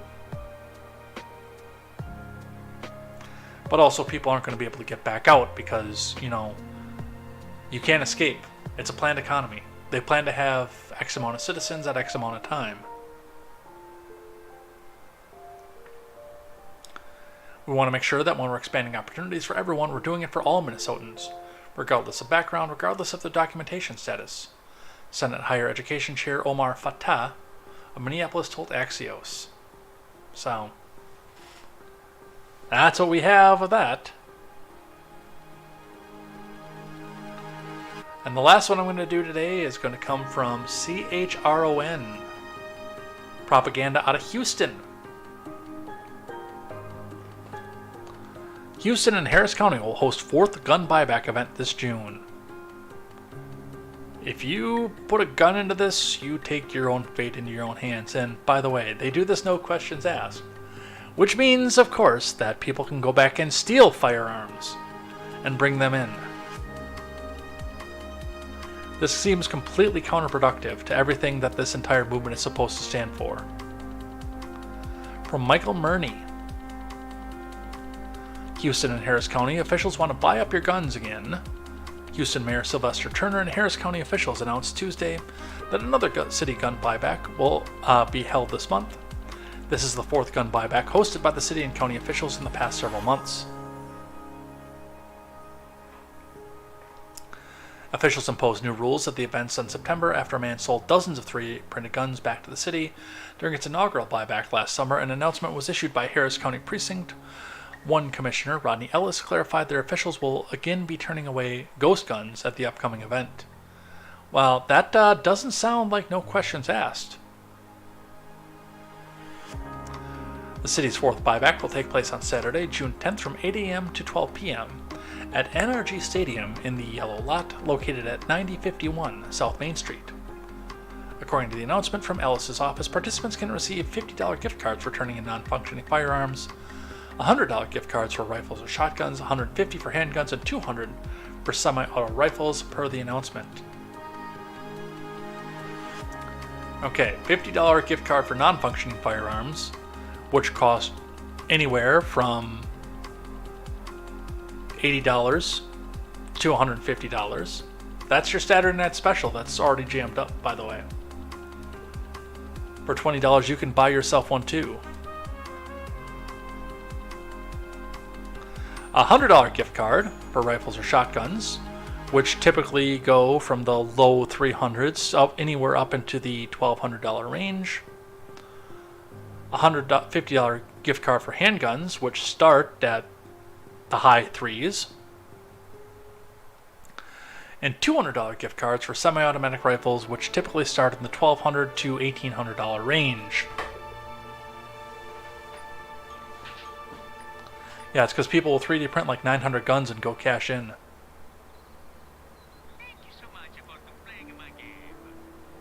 So they're going to come back out and do that. And with that, we'll finish up the news. I got a couple more that we can do tomorrow. But we've got things that I like and things that I hate today. It's Thursday night. I had a lot of fun gathering this setup here, so let's have a look at things that I like first. A little bit of historical reporting for us today from the Babylon Bee.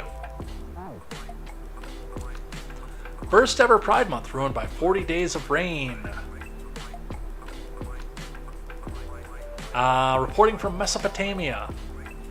It was going to be the first ever Pride Month, a celebration of everyone doing everything they feel like doing in their hearts all the time. When it suddenly started raining, it did stop for 4 days as God tried to wash all the wickedness off the earth. Based.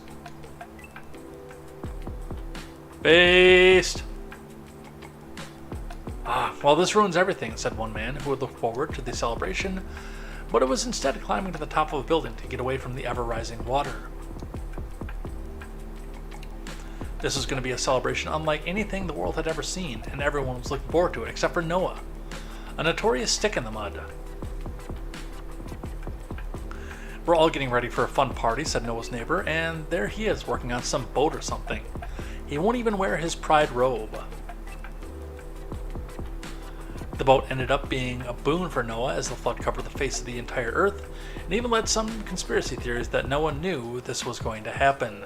I'm sending this to my mom, by the way.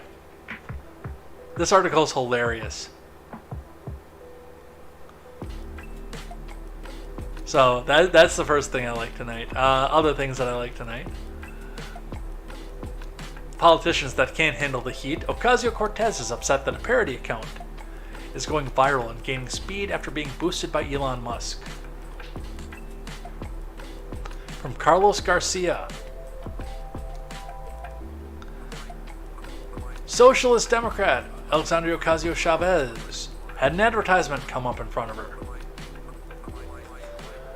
Warned her followers about a parody account that was going viral and gaining speed after interacting with tech billionaire Elon Musk. She tweeted about it on Tuesday. FYI, puppy, there's a fake account on here impersonating me and going viral. The Twitter CEO has engaged in boosting visibility, okay, puppy? It is releasing false policy statements and gaining spread, okay? I am assessing with my team how to move forward. In the meantime, be careful what you see, okay, puppy?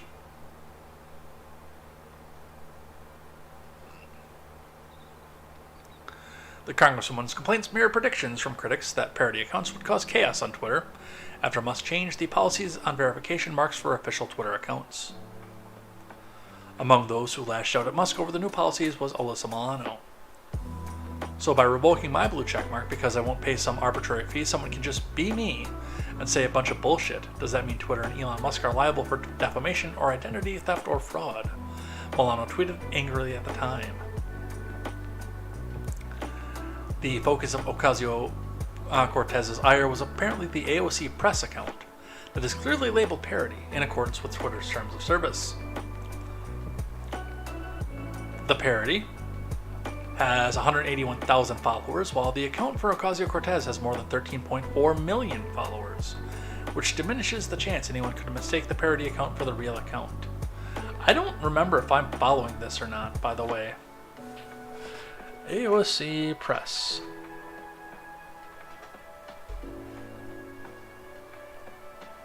I am following this one. Mind you, this article came out on Tuesday. They're up to 390.1 thousand followers. And if you are on Twitter, I highly recommend giving this one a follow. And yes, it says parody right there.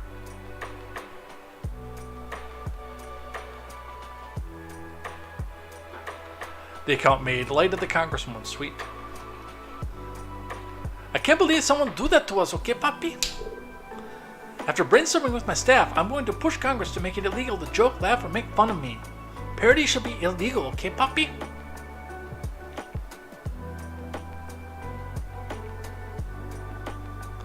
Musk responded to a joke from the parody account on Monday with a fire emoji, which is what angered Ocasio-Cortez, and led to a riotous amount of laughs from the rest of us. Thank you, Dennis. Thank you for your service, Dennis.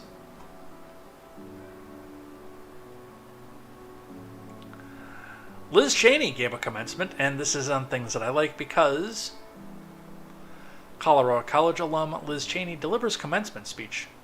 Graduates turn chairs away from stage in protest. From Odell Isaac at the Gazette. More than 450 Colorado college students, many of whom are forced to deal with the pinkopox pandemic, just a few months before beginning college, celebrated their accomplishments during Sunday's commencement ceremony at Ed Robson Arena. But the event was marked by a group of protests this year. At the commencement, Speaker CC alumna Liz Cheney, just a few minutes after President L. Song Richardson had congratulated the cast on its collective affinity for open-mindedness and critical thinking. The liberal arts education that you received here, both inside the classroom and outside, has taught you how to think, Richardson said before introducing Cheney. It's taught you how to think critically, to welcome different perspectives, to see and understand different viewpoints, to challenge and debate each other and the ideas with which you may disagree. Yeah, this is a women's college, isn't it? No, I see a beard out here.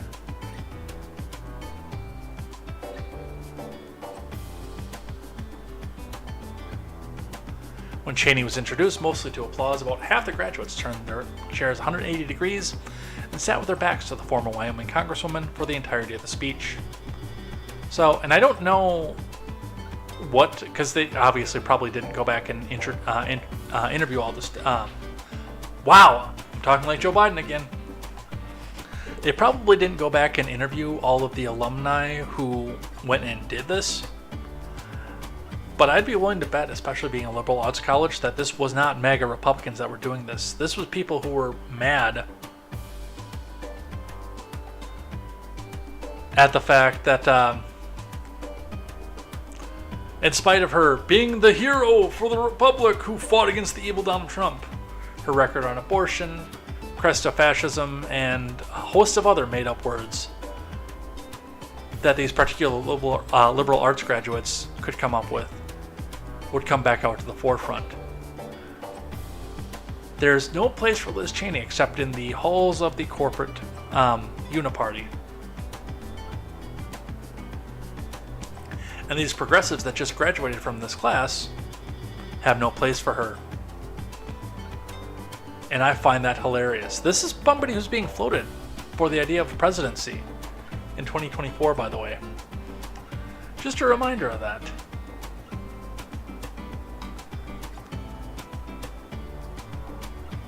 Alright, one more thing that I like, and then we will switch gears and do things that I hate.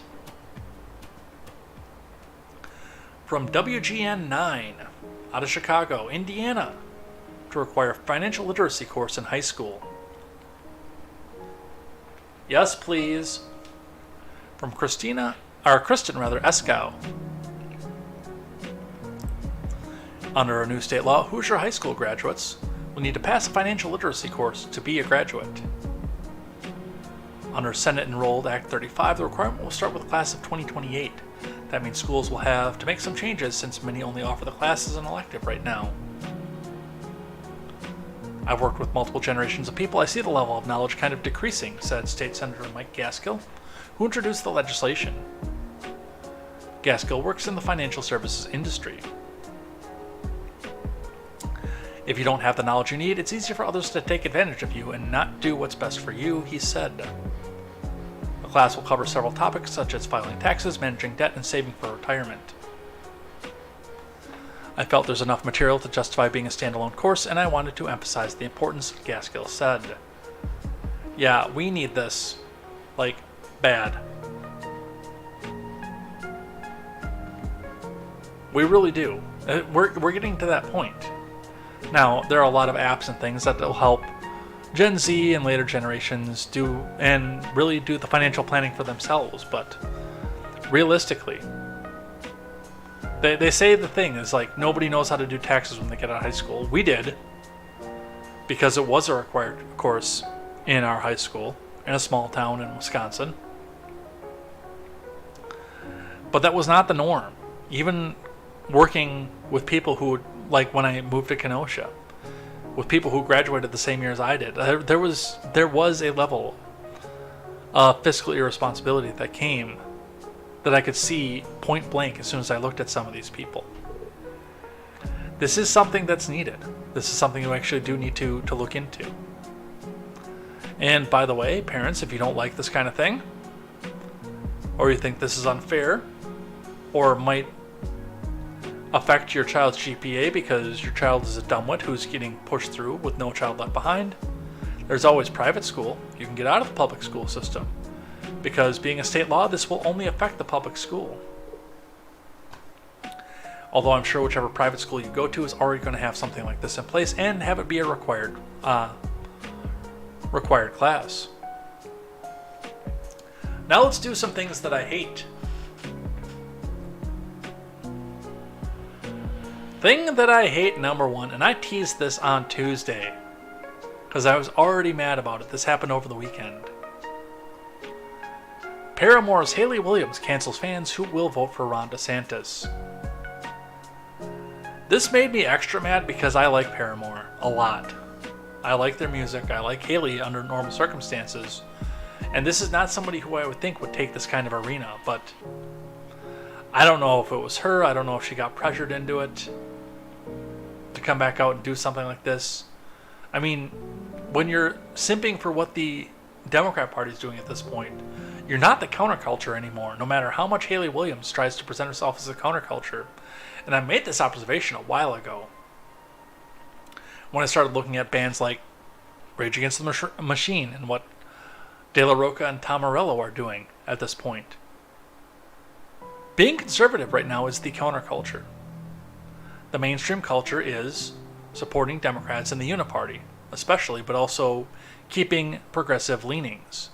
They have control over all the banks, all the establishments, all the schools, all the teachers' unions, all the universities, all the hospitals at this point.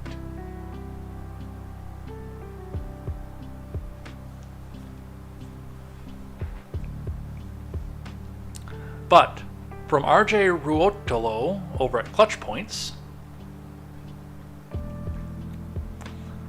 at the adjacent music festival in New Jersey, Paramore's own Haley Williams took to the stage to perform Williams used her hypothetical and quite literal platform to take a stand in favor of the LGBTQIRAMIGIXTBYOUAEIOU sometimes Y rights as well.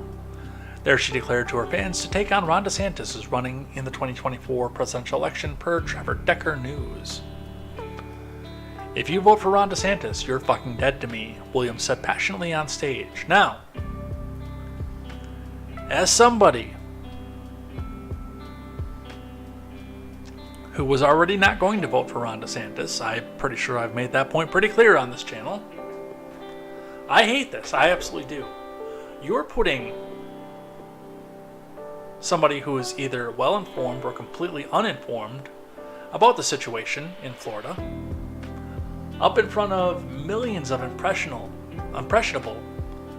younger millennials, teens, tweens, etc., and telling them to think the way that the artist thinks, otherwise you're not going to be allowed to go to the artist's concerts. I hate it when it goes the other way too, by the way. I like the fact that there are artists out there like Ted Nugent, Kid Rock, and whatnot, who come out there and put their ideals forward. I do. But realistically, they're also coming out there putting the thumb on the scale of something like this and injecting politics into something that politics has no place in. Now, mind you, when's the last time Kid Rock actually put an album out? He put out the Let's Go Brandon song, which I told my coworker at the time, who was a big Trump fanatic. I told him that song was cringe as hell, because it was. But, and number two, the other side of this is that this all goes in one direction. This is not counterculture anymore.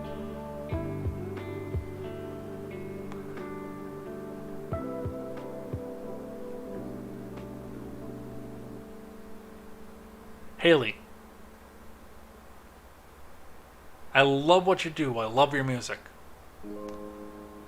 Paramore has probably been one of the more important bands of my lifetime for both singing, for guitar playing, etc.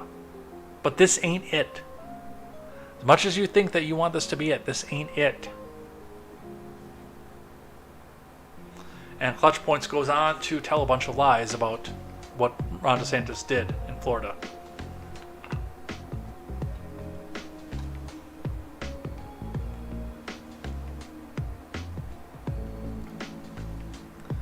Speaking of artists doing things that I hate,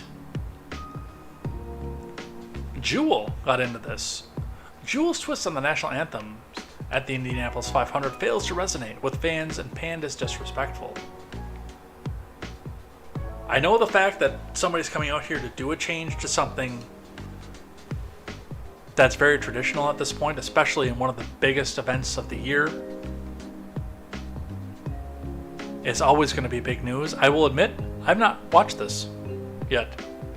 I put this up here and I did intend to watch this before we got started, but we did run out of time unfortunately today and I did not get a chance to. So for these next 2 minutes, you're going to get my raw reaction, because while I know that, or at least from what the news media is telling me, this is something that's probably going to make me cringe, I don't know what it is yet. So we'll find out in just a moment here. Let's listen. Jewel Kilcher, Alaska's balladeer, performs our national anthem.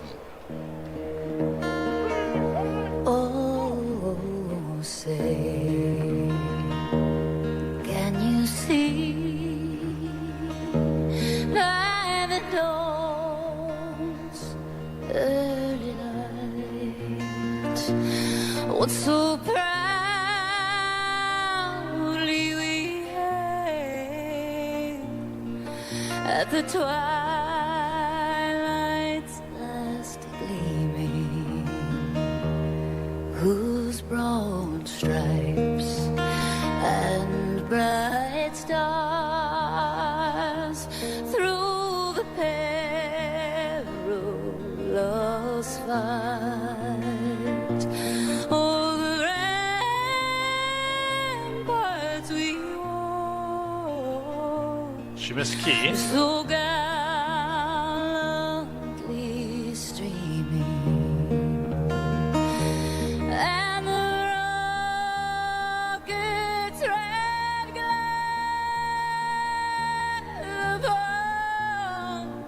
And again. bursting in there, gave proof through the night that our flag was still there. Oh, say, does that star I'm not hearing anything bad just yet. spangled banner and wave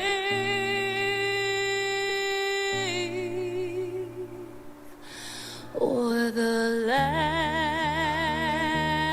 of the free and the home of the brave.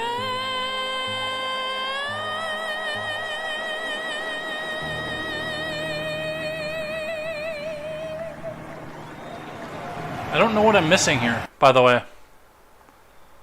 Let me find out what they're up in arms about.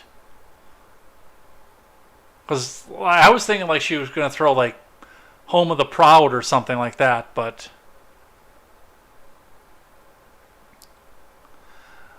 IndyCar fans were locked in to watch the Indy 500 at Indianapolis, with Alex Palou on the pole and drivers like Pato O'Ward and Felix Rosenqvist trying to take home the victory.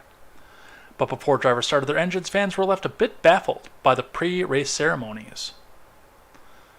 Pop and country music star Jewel performed the Star-Spangled Banner to the packed house at the legendary racetrack, but her twist on the national anthem had fans scratching their heads.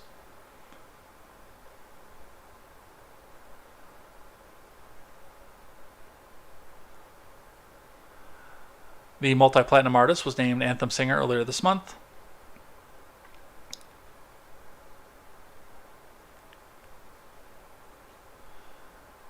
So I guess we just have to go back and read the tweets because...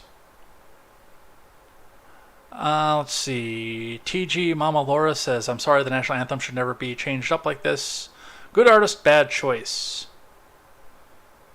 One of the worst performances I've ever seen in my life. Not Roseanne bad, but up there.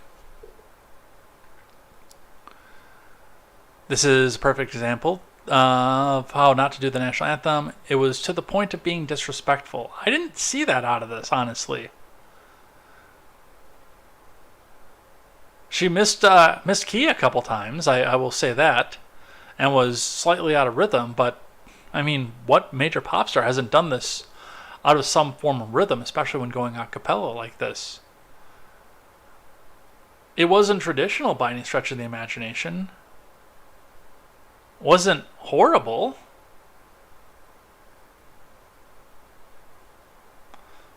Like the other person said with the Roseanne edition of it. I've heard worse.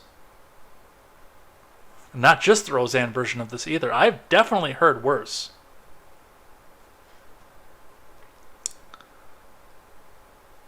But some people are never going to be happy, I guess. That one was kind of a flop.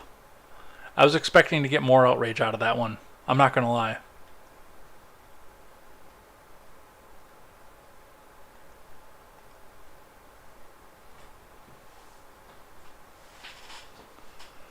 Alright, from the Washington Examiner, which I typically don't go to for news, but this one I thought was important to come to. This is not green check verified. Democrats worry a third-party candidate will hand 2024 election to Republicans. None of this, what they're saying here, by the way, is new. And this is the same bullshit argument that I hear every year. And I've already heard this election cycle pertaining to myself. We don't even need to run into this particular article to know what's going to happen out of this. The Washington Examiner, well, the people who are reporting to the Washington Examiner, rather, are worried that some dark horse is going to come in, it's going to draw votes away from Biden, but it's not going to be enough to go get elected, and it's just going to hand the victory to evil Donald Trump. I made my point clear when starting to address the controversy of the feuds between Trump fans and Trump fans and DeSantis fans at this point. I am not voting for anybody who's on the Republican ticket currently. And yes, that includes the 2 also-rans who are jumping in as well, because nobody has earned my vote at this point, and I've already been told that means that I am voting for Biden, which I am not.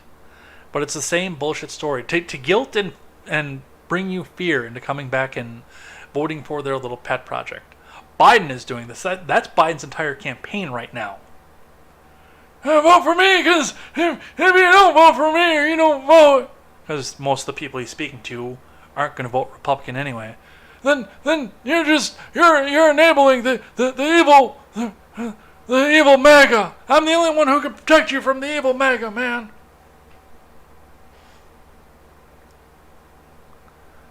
And it is the same bullshit story every single time.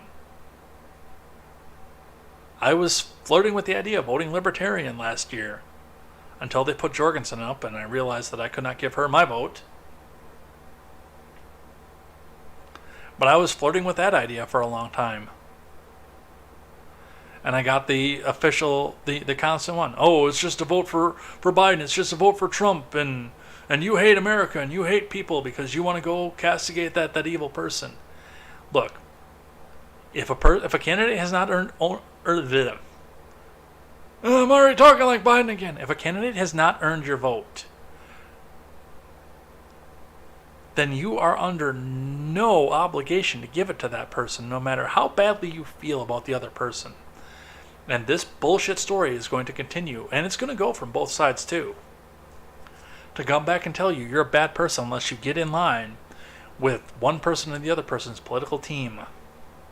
I hate this, and they do this every single election cycle. This tweet.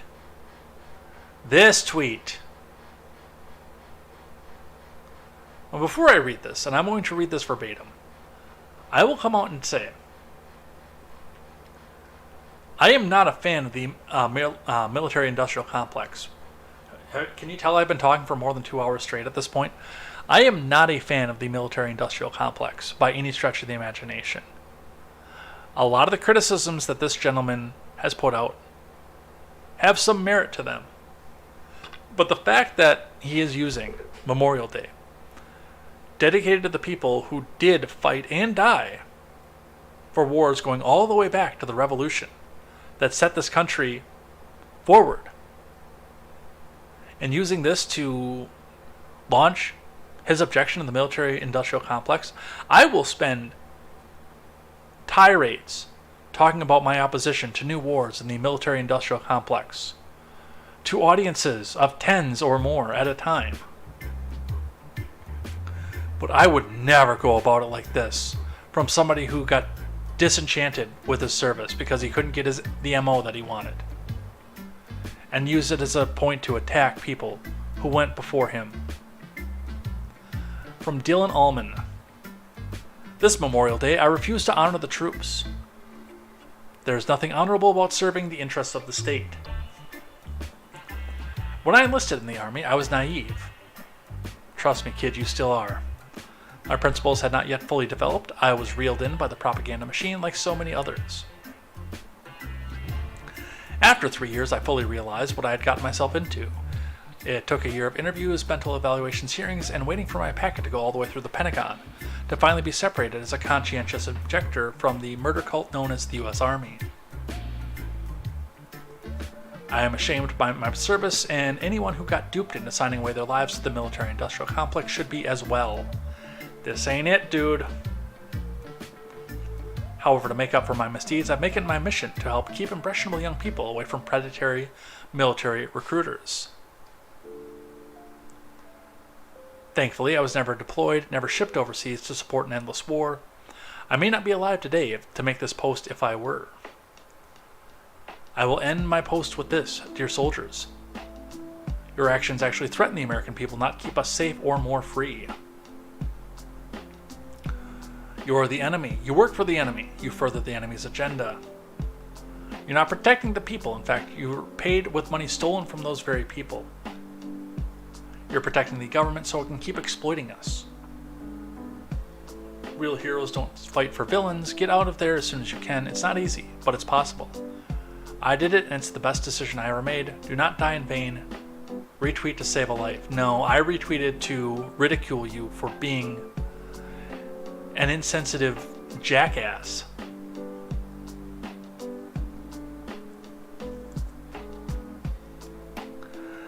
Again, I don't agree. I probably, under most circumstances, stand in the same vein as this guy does, but I would never use the bodies of dead soldiers to make my platform.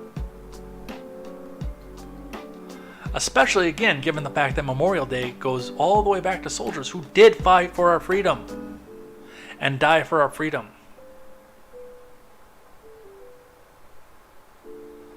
All the way back to Washington. Yeah, we memorialize those ones too. You jackass.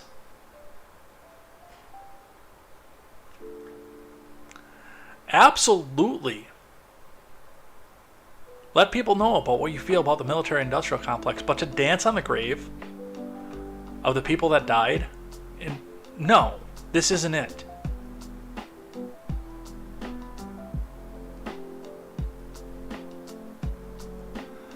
Alright, and just a couple more in stupidity, then we'll head out of here for the day.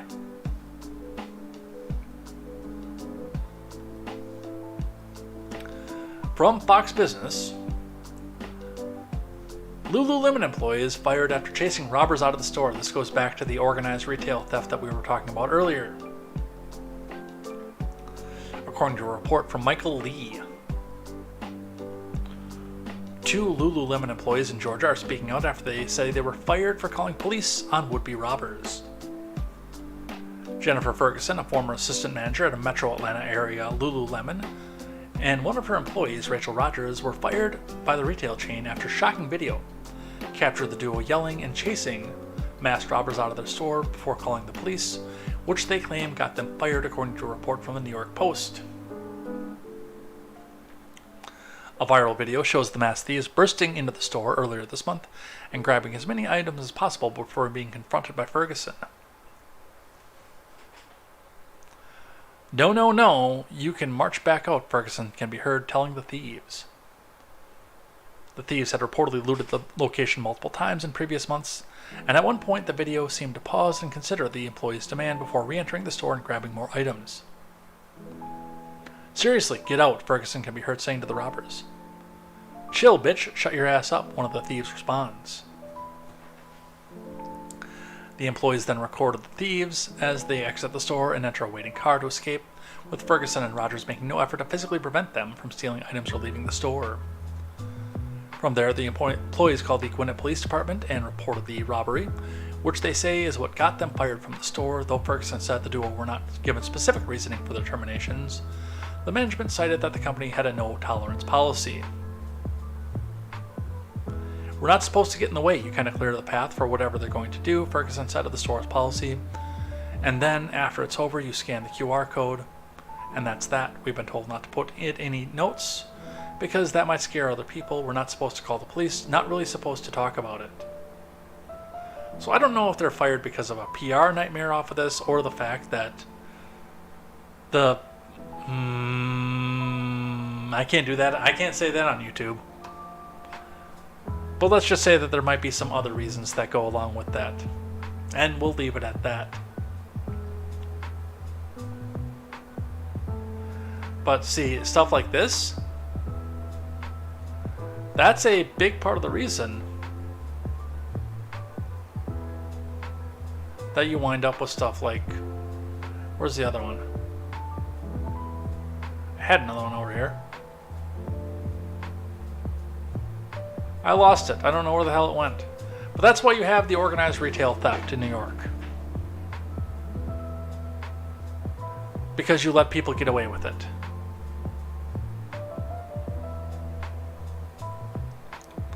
And the last thing that I hate, this will just be a video to close out here.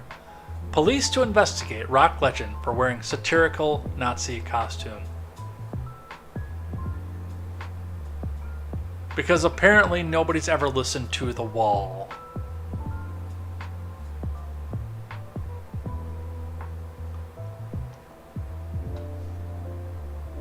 So this requires some context on both sides. First, the costume is worn as part of a performance of the 1979 album The Wall, in which the protagonist hallucinates that he's a fascist dictator. Obviously, it looks like a Nazi uniform. It has the red armband and everything, but instead of a swastika, it has two crossed hammers, which is part of the imagery of that album. It is meant to be satire. It's something that Waters has been doing for decades now, but it is the first time that it has attracted a German criminal investigation. But the Berlin police justified it by saying, in part, the context of the clothing worn is deemed capable of approving, glorifying, or justifying the violent and arbitrary rule of the Nazi regime in a manner that violates the dignity of the victims and thereby disrupts public peace. The performance has been controversial for a while, so much so that city officials in Frankfurt tried to get the venue to cancel it this coming Sunday. It ended up in a German courtroom, and according to The Guardian, the court ruled in... By the way, if you've never seen The Wall, even listening to the album without seeing the incredibly messed up film, if you've never seen The Wall, yes, there's a lot of uniforms, there's a lot of marching, there are a lot of armbands. But none of this actually has to do with German culture or Nazism. Furthermore, the underlying message of the album and the performance that goes with the album is speaking out against what was in Rogers' hallucination. Actually, it was the drummer's hallucination, not Rogers's.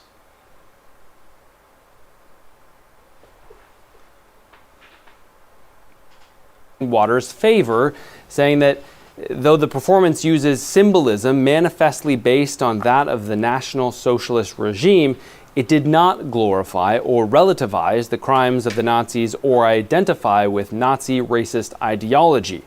Now, after that court ruling, and earlier this month, Waters went on a podcast where he responded to the criticism. Listen. Well, I can be allowed to do a show because it's theater, darling. The idea that nobody can dress up in a Nazi uniform ever to do anything in a theater or a film is ludicrous, obviously.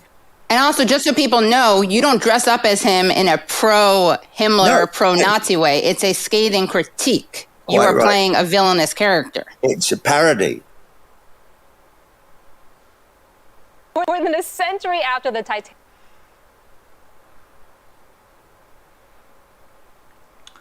You respond to somebody making criticism of fascism and government overreach by being fascistic with government overreach. Congratulations, Berlin, you have played yourself. This is the world we live in, folks. This is a real thing. By the way, we had to go cut the Instagram feed a little bit early because my phone died. Well, it hit the 5% warning. I was able to cut the broadcast, so hopefully we'll be able to go get it plugged in, and that'll be fine. But I thought I had enough time before the end of this, but apparently we didn't. But with that, I think we're done. I think we're out of here. Get one more look at the live chat. Nothing on the Rumble side. Some lurkers on the Rumble side, but nothing going on over there on the chat. Nothing going on over the Odyssey side. Looks like there's a lurker over there too, actually. Last one in here. Maybe Mr. Scott says she's not pro-trained. Grew up singing and yodeling in coffee shops. And yeah, we're going to be out of here for the day. Good show. A lot of stuff to go over here today. We still held it long, even though I said we're going to cut out maybe 20 minutes early so we could do things that I like and things that I hate. But you know what? It's dinner time. It's 8:30. I'm ready for dinner. I'm ready for that.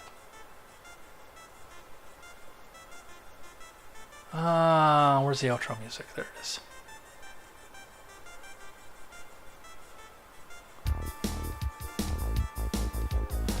All right, and with that, we are done. We are out of here for the day. Thank you, everybody, by the way, for coming in here, hanging out with me, and sticking around while we go through everything else. We will be back here tomorrow for more news and more headlines.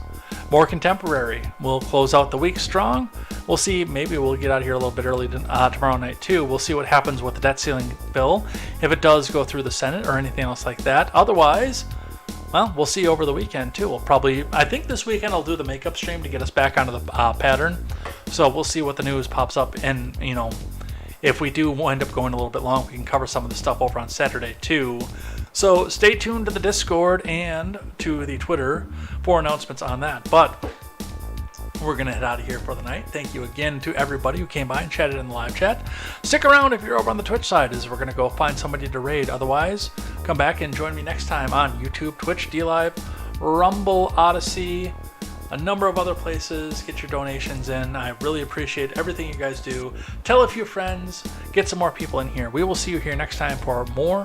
And until then, let's go find who we're going to raid before we get back up on here. Twitch. Brutiful. Which, by the way, I'm supposed to be reaching out to Brew and seeing what I can do on her podcast as well. So that'll be coming up in the near future as well. So we're going to go over and raid that. But we will see you here next time for that. And until then, I am Jay Edgar, and this is Contemporary. Take care.